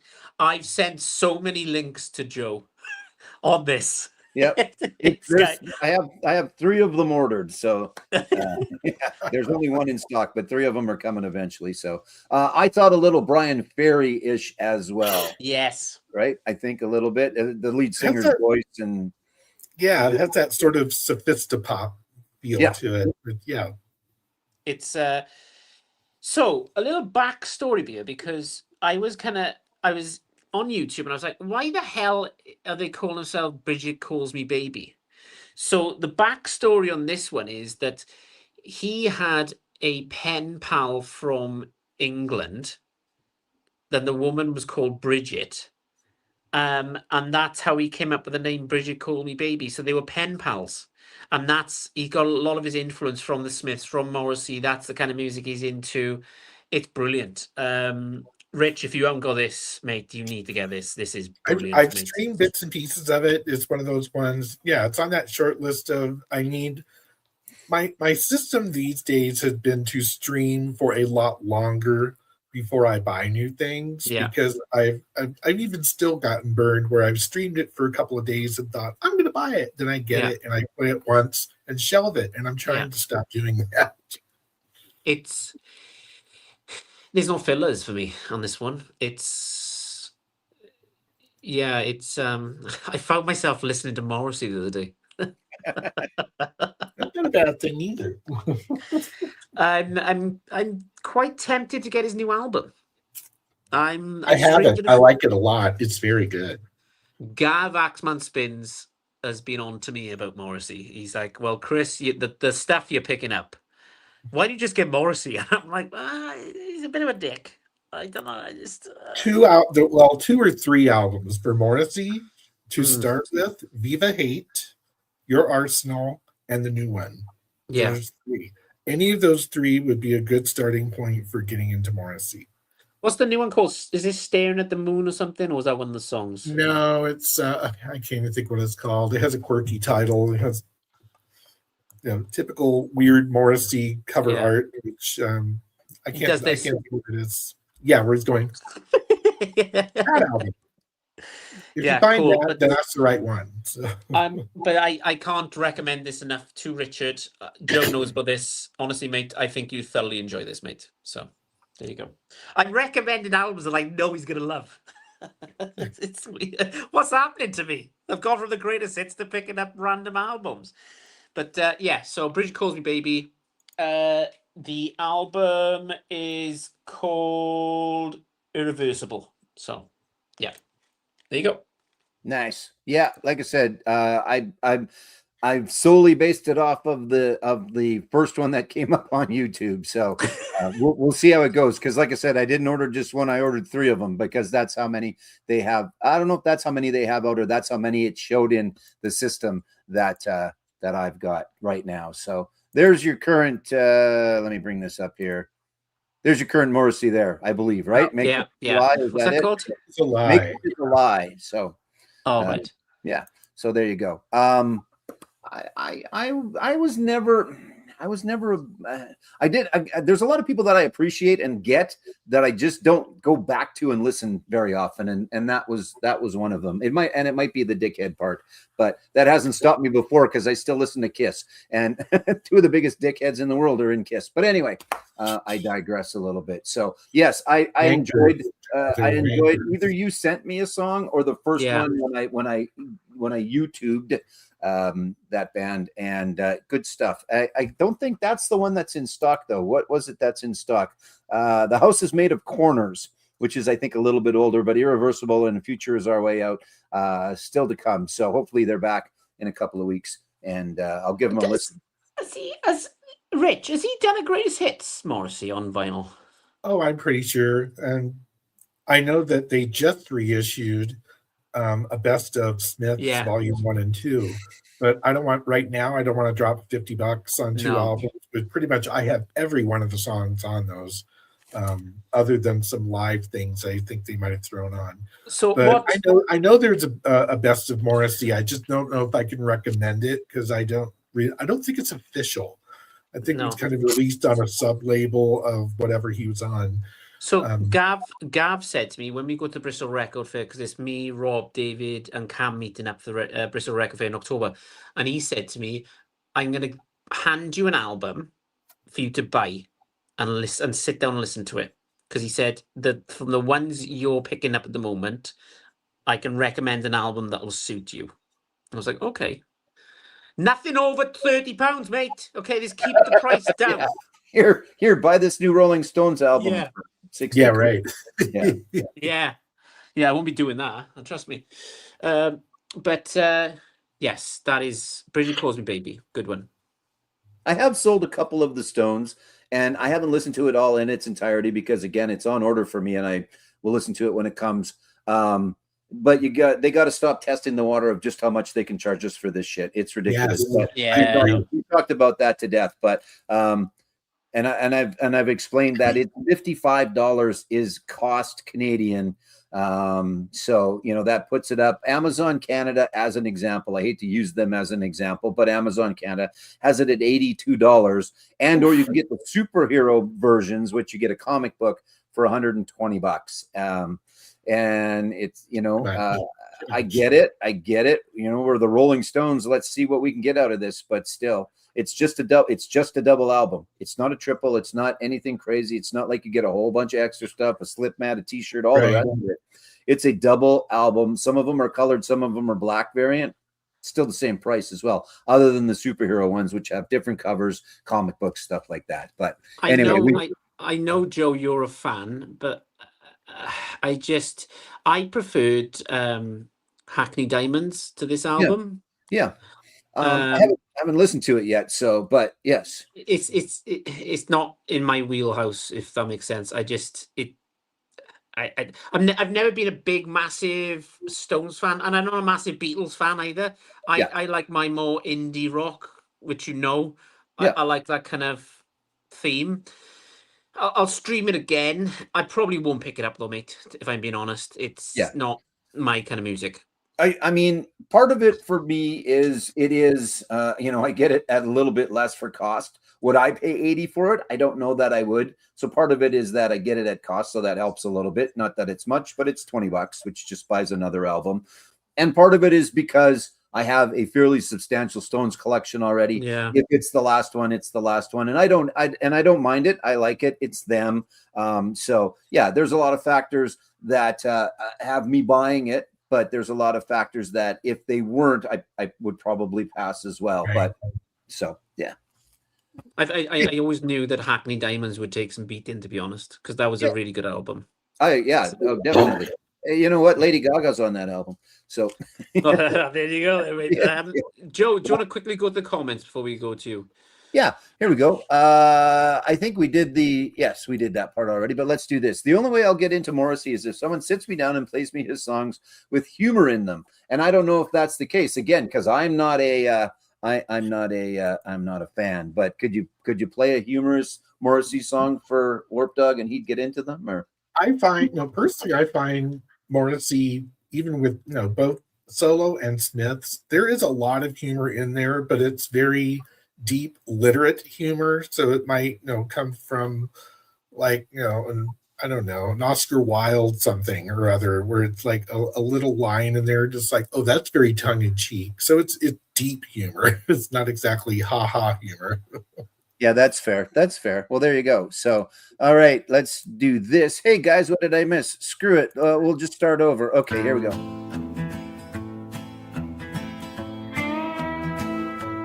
Commonwealth Crate Diggers, dealer's choice at their soul.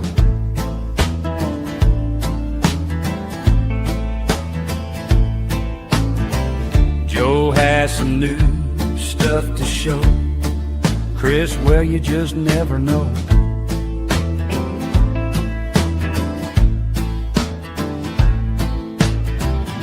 It's all a big gamble when you tune in. Sit down and join us for a spin.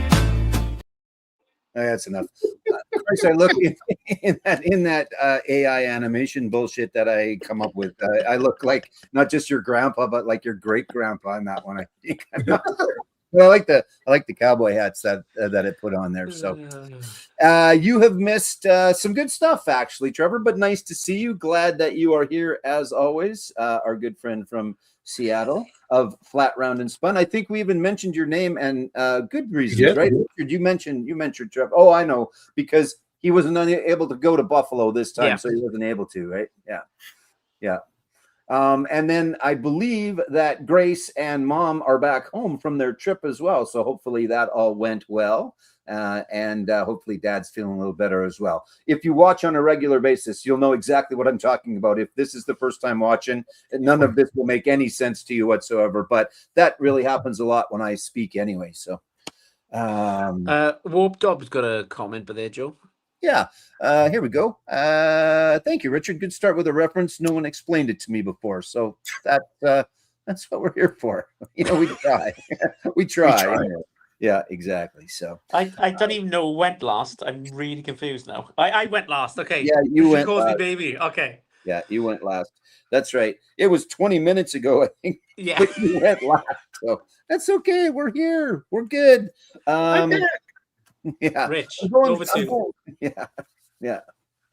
Well, okay. On my last term, you mentioned editors, so let's talk about editors. Yes. Yeah, this is another one of those bands that took my world by storm. This is early 2000s, borderline krautrock, kind of very dark. Not Joy Division dark, but darn close. But the melodies are huge. The lyrics are deadpan in a way. Is this a? Oh, it's not. Oh, yeah, it is a gatefold. Ha! More gatefolds. Woohoo! Very I nice. love it. This one yielded some really huge hits for them. Lights was big. Munich was a decent single off of this one. One of my favorites from their early work. They've progressed kind of to be a little bit more.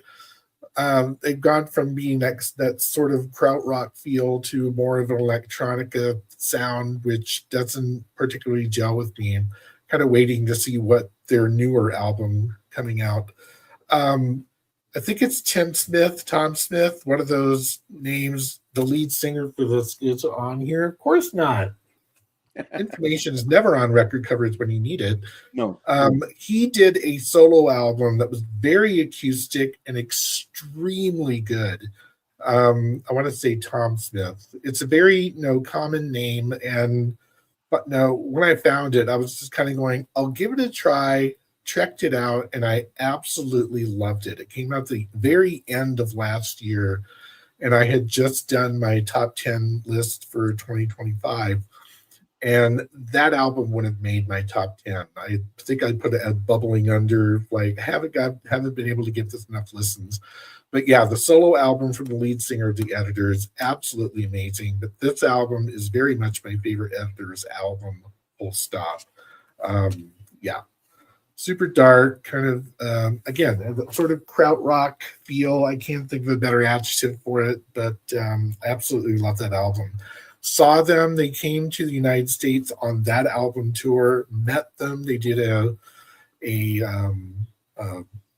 in-house show at the Tower Records when we had one in Denver, and they signed my double CD deluxe thing that I bought from the UK back when shipping was cheap.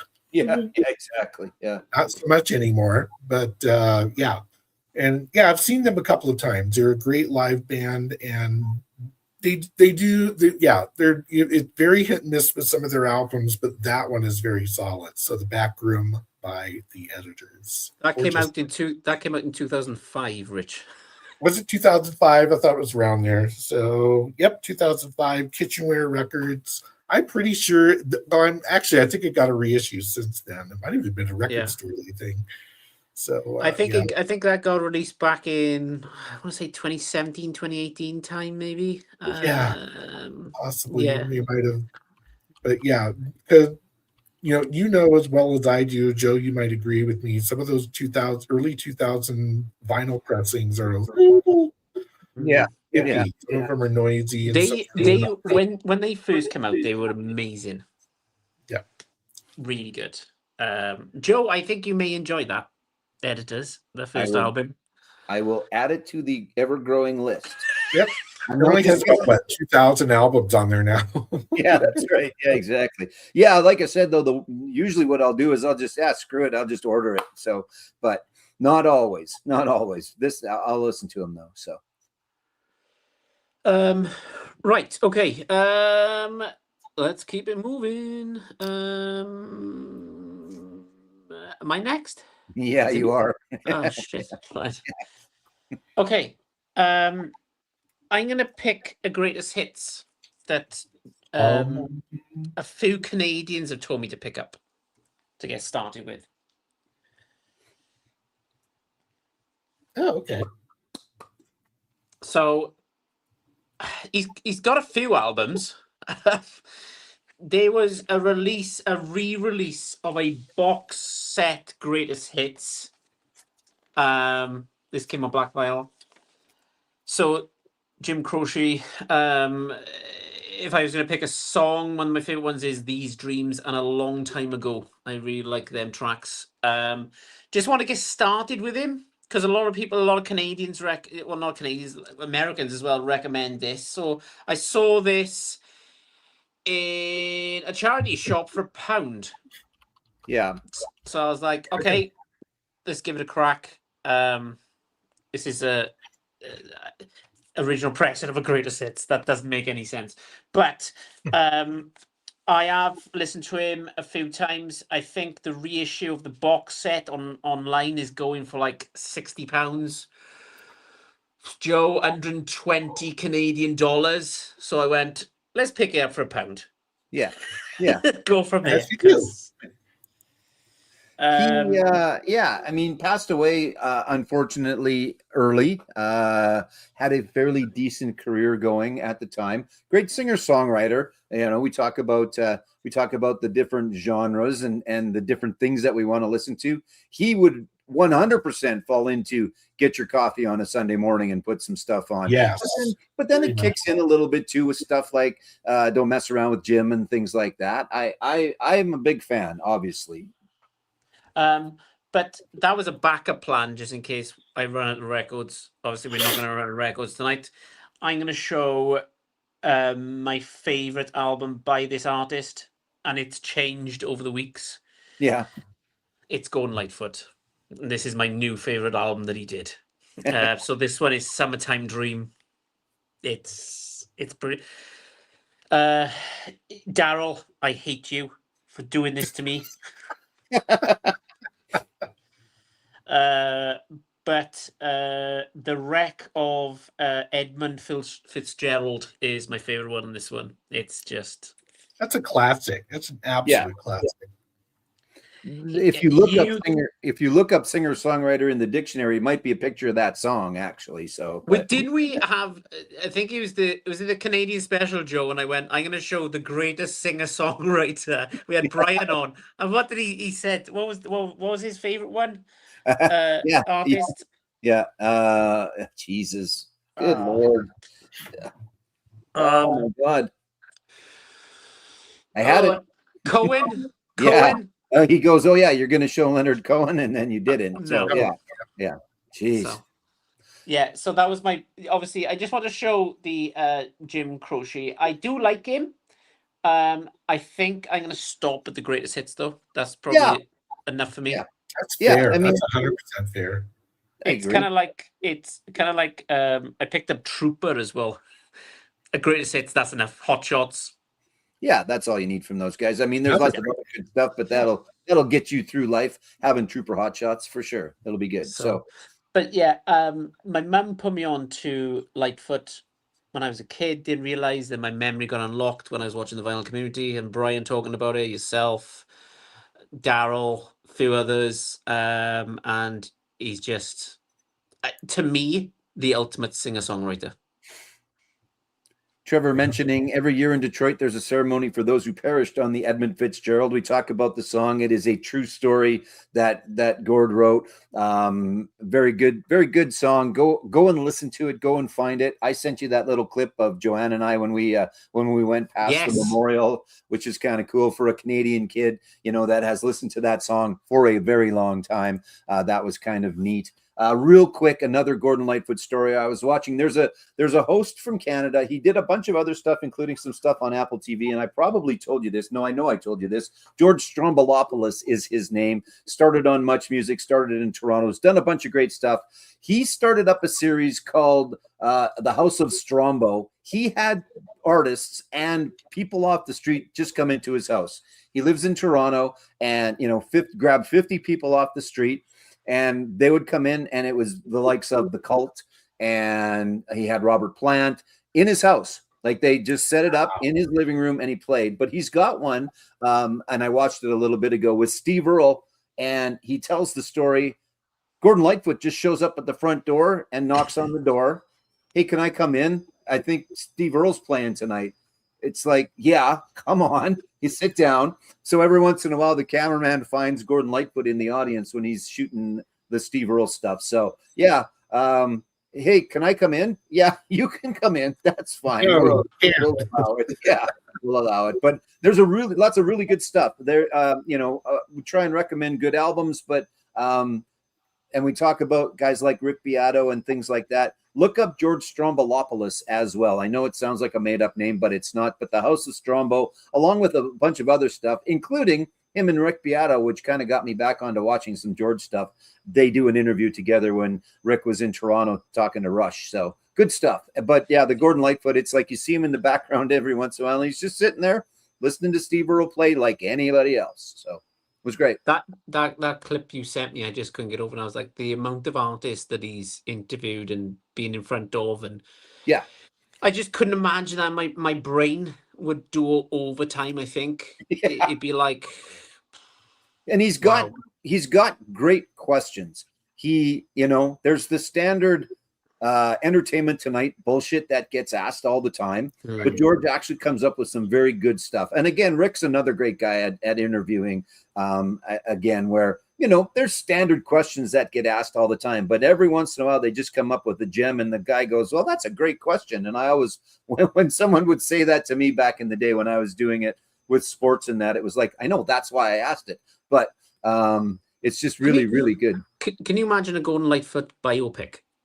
Yeah, it would be interesting, I think. And I think if nothing else, a really good, well done documentary of his life. And I'm sure there's probably someone working on that somewhere that's toiling away, because there's lots and lots of footage And yeah, so hopefully that comes to be. Let's throw up a couple of things. First, good Gord LP. Gord's Gold is great. Started to get into his stuff. That is a true statement as well. Yeah. Greatest Hits on United Artists is also a great compilation of earlier Gord. Yeah, like Canadian Railroad Trilogy and Sundown and all of that stuff. That's very good as well. Strombo CBC show is legendary. Yeah, I think Warp Dog was here the last time I was going on about George, but yeah, on CBC radio for years. Just really good interview. I mean, I think all of us like to listen to that stuff and watch that stuff. We have our own little, dog and pony show, as I call it, version of it here. But there's some guys that have really honed that craft and do a really, really good job. And great way to find out some stuff you probably didn't know. Like, you think you know everything about an artist, and then there's some of these guys that just dig something else up, whether that's a producer that did it for them or they pulled it out of their hat, or it's just something, hey, you know what, while we're having this conversation, let's ask this as well. So good stuff. I get to go this time, do I, or is that okay? I don't care. I know a lot of the times, and I hope people don't get tired of me saying it, but I know a lot of the times my stuff revolves around people I've seen, are going to see, or would like to see. But this band falls into am going to see and would like to see because I haven't, and that's Soul Asylum. I think everybody is very familiar with the song Runaway Train. It was a massive hit, and they did a lot of great work as well. There were young folks that were lost that were found because of that song. They were in the video, and there was a hotline that was established because of it. But I've recently got back into Soul Asylum, and they are coming here in the next little while, and I'm really looking forward to seeing them. This is the music on vinyl version of Let Your Dim Light Shine. What's it say? 30th anniversary edition. That's crazy to think that this was out 30 years ago. But good stuff. Misery's on here. It's it looks a little more orange in that light versus yellow in that light. I've got all my colored lights going on as well, but really good band. And for me, not a forgotten band, but a band that I had kind of put to the back of my mind a little bit. And then saw that they were coming and went back and started to listen and went, oh yeah. And then there's some really, really good stuff. And I think that they're still writing new music. I'm not sure the last album, and I'll look it up when I'm done yapping, but really good. And I'm looking forward to, I hope the voice holds up, because I don't care if you sound different. I just want you to sound good. You can sound completely different. And I've said this analogy before of, I saw Elton John. He doesn't sing in the same octave, but he sings properly an octave down or 2 octaves down. So I'm hoping that's the case, because I saw Collective Soul, and in no way, shape, or form are they the same. They're just of the same generation. And Ed sounded like crap. Whether Ed sounds like crap all the time or I caught him on a bad night, I'm not sure. It's just the worst when you go and see someone and they don't sound good. Again, I don't care if you sound like you sound on the album. That's a different story. But at least I hope that his voice is holding up. But 30th anniversary, Misery, just like anyone off of this one, Runaway Train. And this is, I think, their 5th album. They were not an overnight sensation. It took a little while. It was like REO Speedwagon, where everybody thought High Infidelity was their first album, but meanwhile they'd had 5 before that, right? Or something like that. I don't know the exact number. The only hit they had in the UK was Runaway Train. That's all, eh? Yeah. And again, weren't massive, weren't big. And it's weird. I had this conversation with Joanne as well. It's odd to see guys like that. Everclear, I've mentioned them as well. So around the same time frame as a band like Green Day. Now, Green Day is selling out stadiums. Soul Asylum and Everclear are filling the 1,000-seat Casino Show Lounge, and it's odd. Green Day kept going. Green Day had a lot of other things going for them as well. But of that, like, Everclear was arguably as big as Green Day for a couple of years.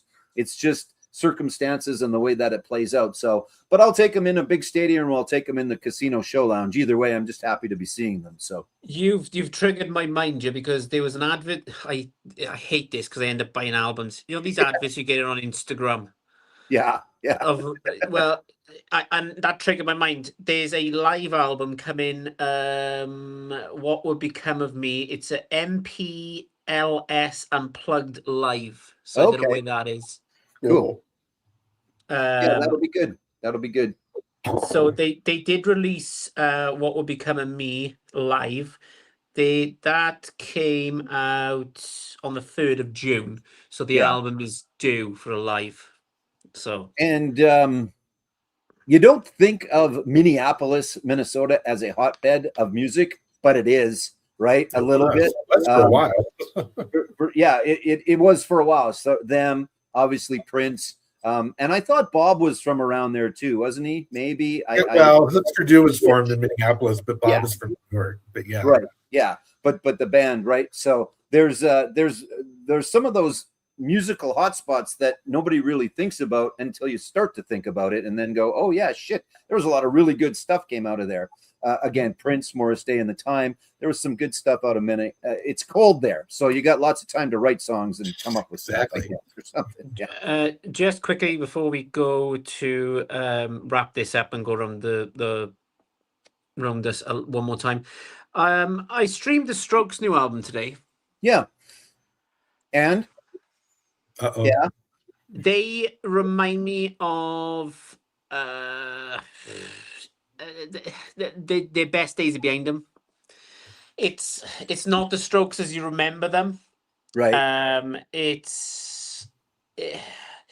There was one or two it's like a build-up album, so it's not a singles album. It's more of a, I don't want to say Coldplay, but it's kind of a build-up and then a slow down. So you got instrumental and then they kick in and it's kind of, then it's really good and then it brings you back down. Yeah. They remind me a lot of Kings of Leon, where Kings of Leon were really good in the beginning and now it's kind of Yeah. you know, A couple people have it on order, so I've tried 3 times, Joe, and I just I haven't yet. I'm not sure. I just haven't got around to it, but it might be nostalgia, right? There's certain bands it's like screw it. I'm like the Stones is an example of I'm just gonna buy it because, but yeah. I'll give it another few streams, but it sounds like a project album where it starts, it's like that massive build up and then you get to the middle and then it kind of slows down, where I just give me the freaking Strokes last night and those hits. Give me the raw stuff that we used to. Just be the Strokes, yeah. Just thought I'd mention that. What's more Dog saying here? Yeah, one more. Yep. There you go. 90s had a lot of one-hit wonders as an alky. The 90s is a fog for each. Mate, you've got no idea. You've got no idea. I think I was already sober by the 90s. No, maybe not all. Anyway. Right. Okay. We will go around one more time, kind of showing what you've got left. So over to you, Rich. I have a lot left, but I'll just pick a few. How about that? Okay. So I have to mention the Sundays. If you don't have this album, Chris, you have to listen to this by order of me. Yeah. This album is called Reading, Writing, and Arithmetic. It came out in 1990, and I'll say 2 words: Harriet Wheeler. Lead singer for this, her voice is stellar. This is it's kind of laid back indie pop, dare I say that, but the songwriting is sublime. Her voice is amazing. They're kind of on a reissue campaign of their entire catalog. So this album, Silence and Static and Blind, the 3 albums they released, and I think they're all out now. All of them are fantastic, and they did. You've shown that album for me. That one, right? I've shown that because that has the best cover of Wild Horses you will ever hear in your life. Yeah. Okay. I think it takes the Rolling Stones version of Wild Horses and just trashes it. It is so good. But yeah, Here Is Where the Story Ends was a big hit off of this back in when this came out. It was huge on MTV. I love this album. Bought it as soon as I could find it. And 36 years on, this is an album I could come back to, gladly play the whole thing and enjoy it. Same with their whole catalog. So can I ask you a question, Rich? What? Can you buy it on vinyl? Yes. Okay. Like I said, they just reissued their entire catalog. So this should be a fairly recent. I have an original, and then this was a Record Store Day issue, and they did 3 years in a row of Record Store Day issues. But then only in the last year, I think they've reissued their entire catalog. So definitely a good one there. And I want to put this bug in your ear because I was finally able to get this album. Thank you, Ben Rankins, for putting this in my head. Like, yes, I keep forgetting about this band that I always wanted to try them, and that's Radio Birdman. Punk out of Australia from about the same era as the Ramones. This is 74 to 78. And dare I say, I like Radio Birdman better than I like the Ramones. Whoa, that's swearing on you, right? Okay. And I don't know that you're alone in that. I don't know that I am with you completely on that, but that's a fantastic album and they're a fantastic band. And I have a feeling, because I found this was easy to get hold of. I found it from a distributor that I've worked with on eBay a lot. And I think they've finally reissued this in enough quantity that it's not selling out every time it gets put out there. I think I got this in the neighborhood of like $25 for a double album with a lot of songs on here. There is a good probably 30 some songs on a double album. And everything is good. Radio Birdman versus Ramones. They win.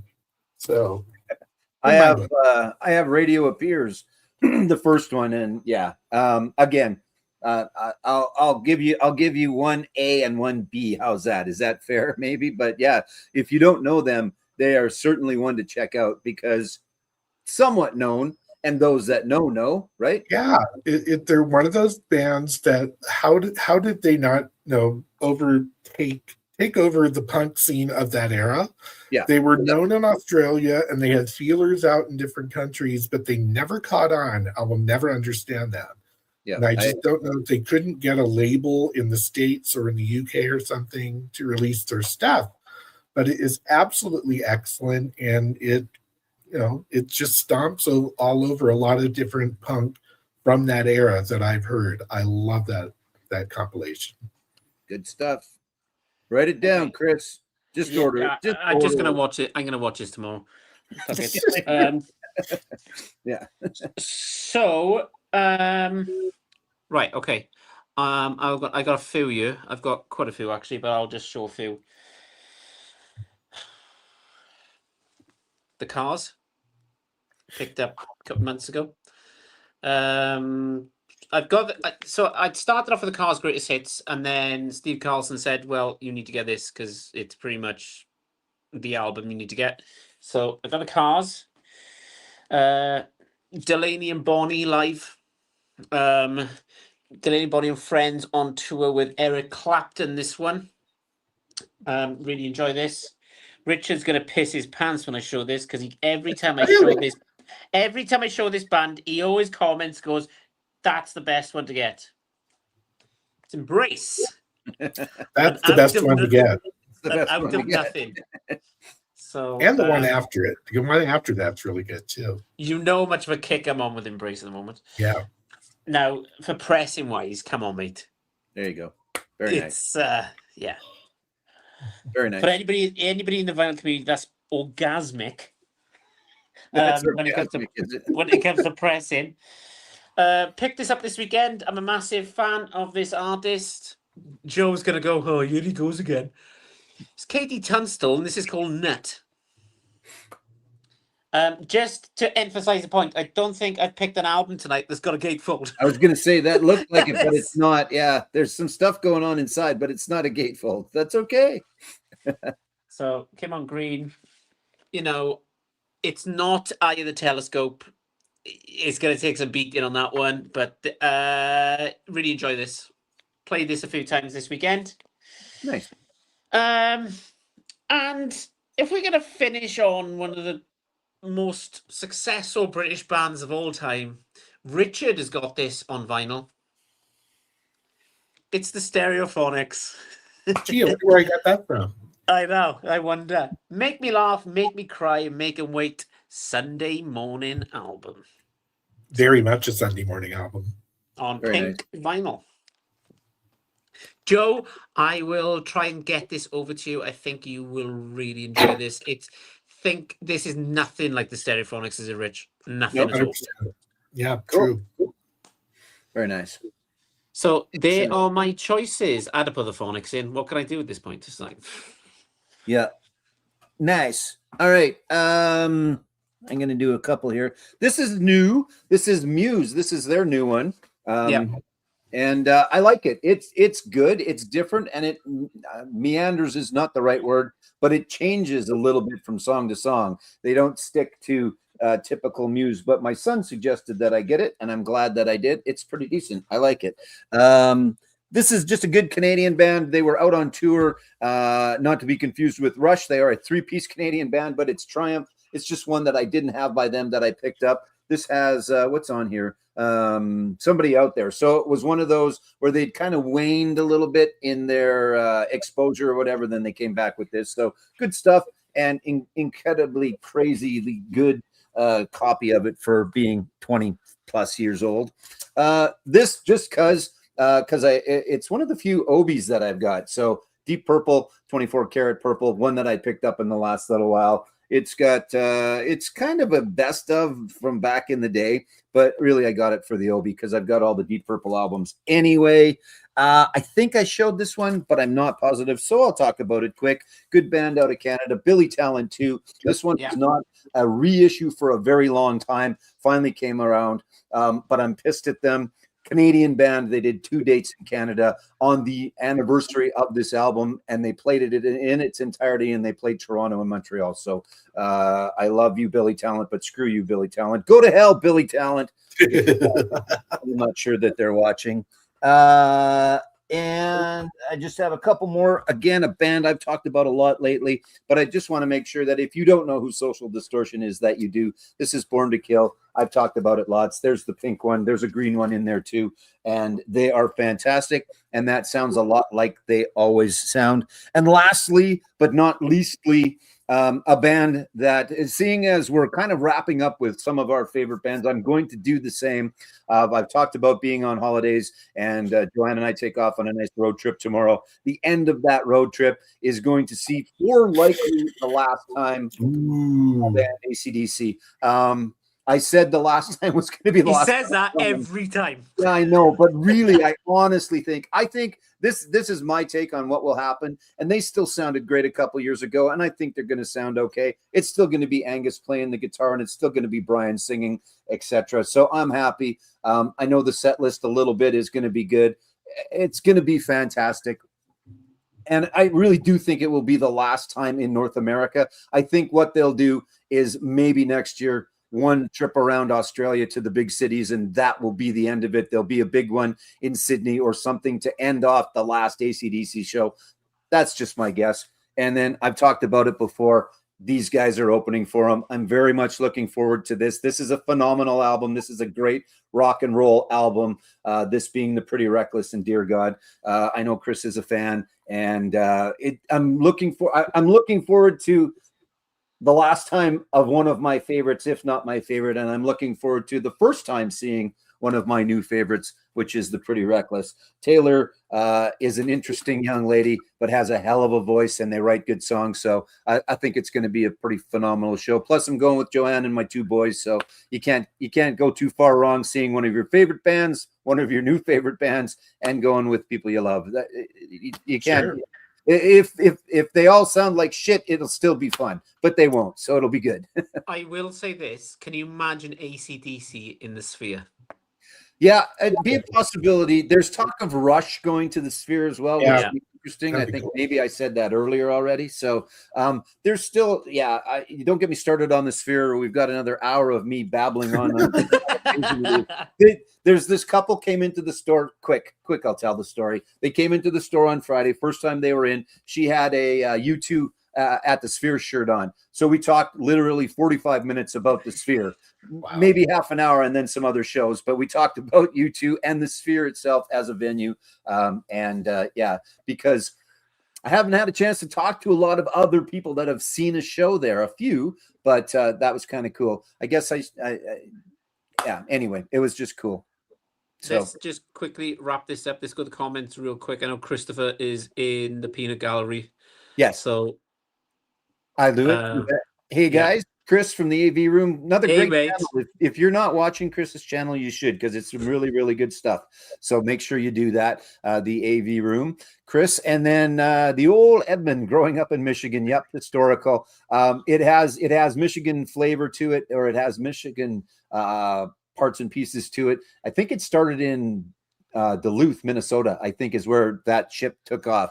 Anyway, it's a whole story that you can read about. And then just caught the San Antonio show, Texas, on YouTube. They still got it.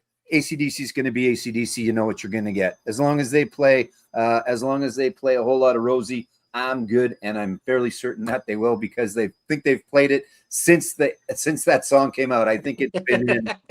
Yeah, you're welcome. That's not a problem. Yeah. I wouldn't say it if it wasn't true, man. I love your Yeah. channel. It's good stuff. I'll send you the PayPal details for that, Chris. Yeah, there you go. Yeah. This has been amazing tonight. I say this every week, but it's been fantastic. We'll go through the panel real quick.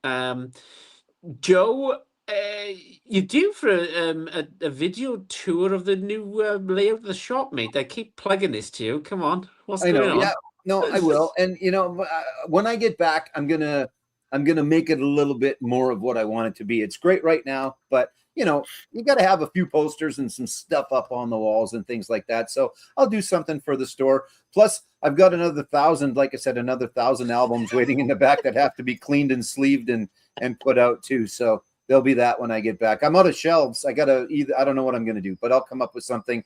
And then on top of that, there was a young man in the other day, a friend of a friend. There is a unbelievably good collection that is coming up that will be for sale, that hopefully we're going to be a part of. The gentleman that owned it is who turned me on to Radio Birdman, actually. So there you go. So that gives you a bit of an idea. Local shop owner, photographer, really good guy, passed unfortunately. And so the time is coming up to deal the collection. So that's all in the next little while. So I'm going to go take a holiday before I get to any of that, though. So yeah, so Joe's going to take a break for a bit. Yeah. So you and will be missed. go and watch Jeopardy, because despite the fact that I kind of screwed it up at the end, it's still a great episode. And if I wouldn't have told anybody, most wouldn't have even known that I was screwed up. But go and watch it, because it's good. And it's a nice finale for those that have been partaking in it and those that have watched. So yeah, go and do that. Go and look for that on my channel. I will put a description down below for Joe's channel and Richard, so you can check them out. Go and watch Jeopardy. I'm on there. I've lost every round. But Richard, you've done quite a few videos. You've been traveling, that kind of stuff. What's coming up on the channel, mate?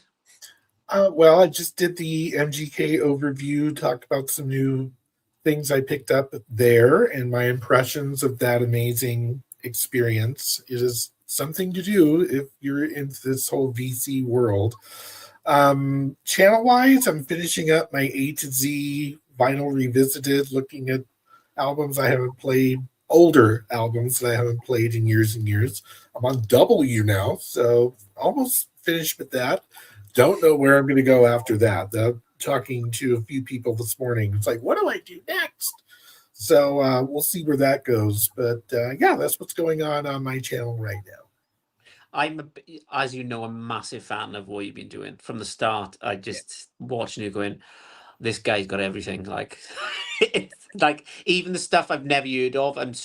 It takes me like 2 hours to watch it because I'm streaming. I just gotta pause it and then stream it. But yeah, Richard's got an amazing channel. Go and subscribe to him. How we haven't got 1,000 subscribers is beyond me. But I think it's Liz's favorite channel. I think, right? Isn't it is. So. Thank you, Liz. So for myself, trying to think. I'm going to Swansea. I done a video on a record shop a few months ago with my mate John, and they've opened a new one. So I know I said this last week that I was going to go, but I went to record fair and it all went to shit. But I ended up picking up records. But my plan is to go to Swansea. He's got a two-story building full of records. So I think that's going to be the plan. So I'm going to have to save some money. Yeah. Stop buying records, Chris. But I do enjoy going to these record shops and promoting them and seeing what they got and supporting local record shops and experiencing the smell of dead people's skin on used vinyl. Correct. But yes, go and support your local record shop. It's good. Yeah, I saw a great antique and collectible shop. It was called Dead People's Stuff.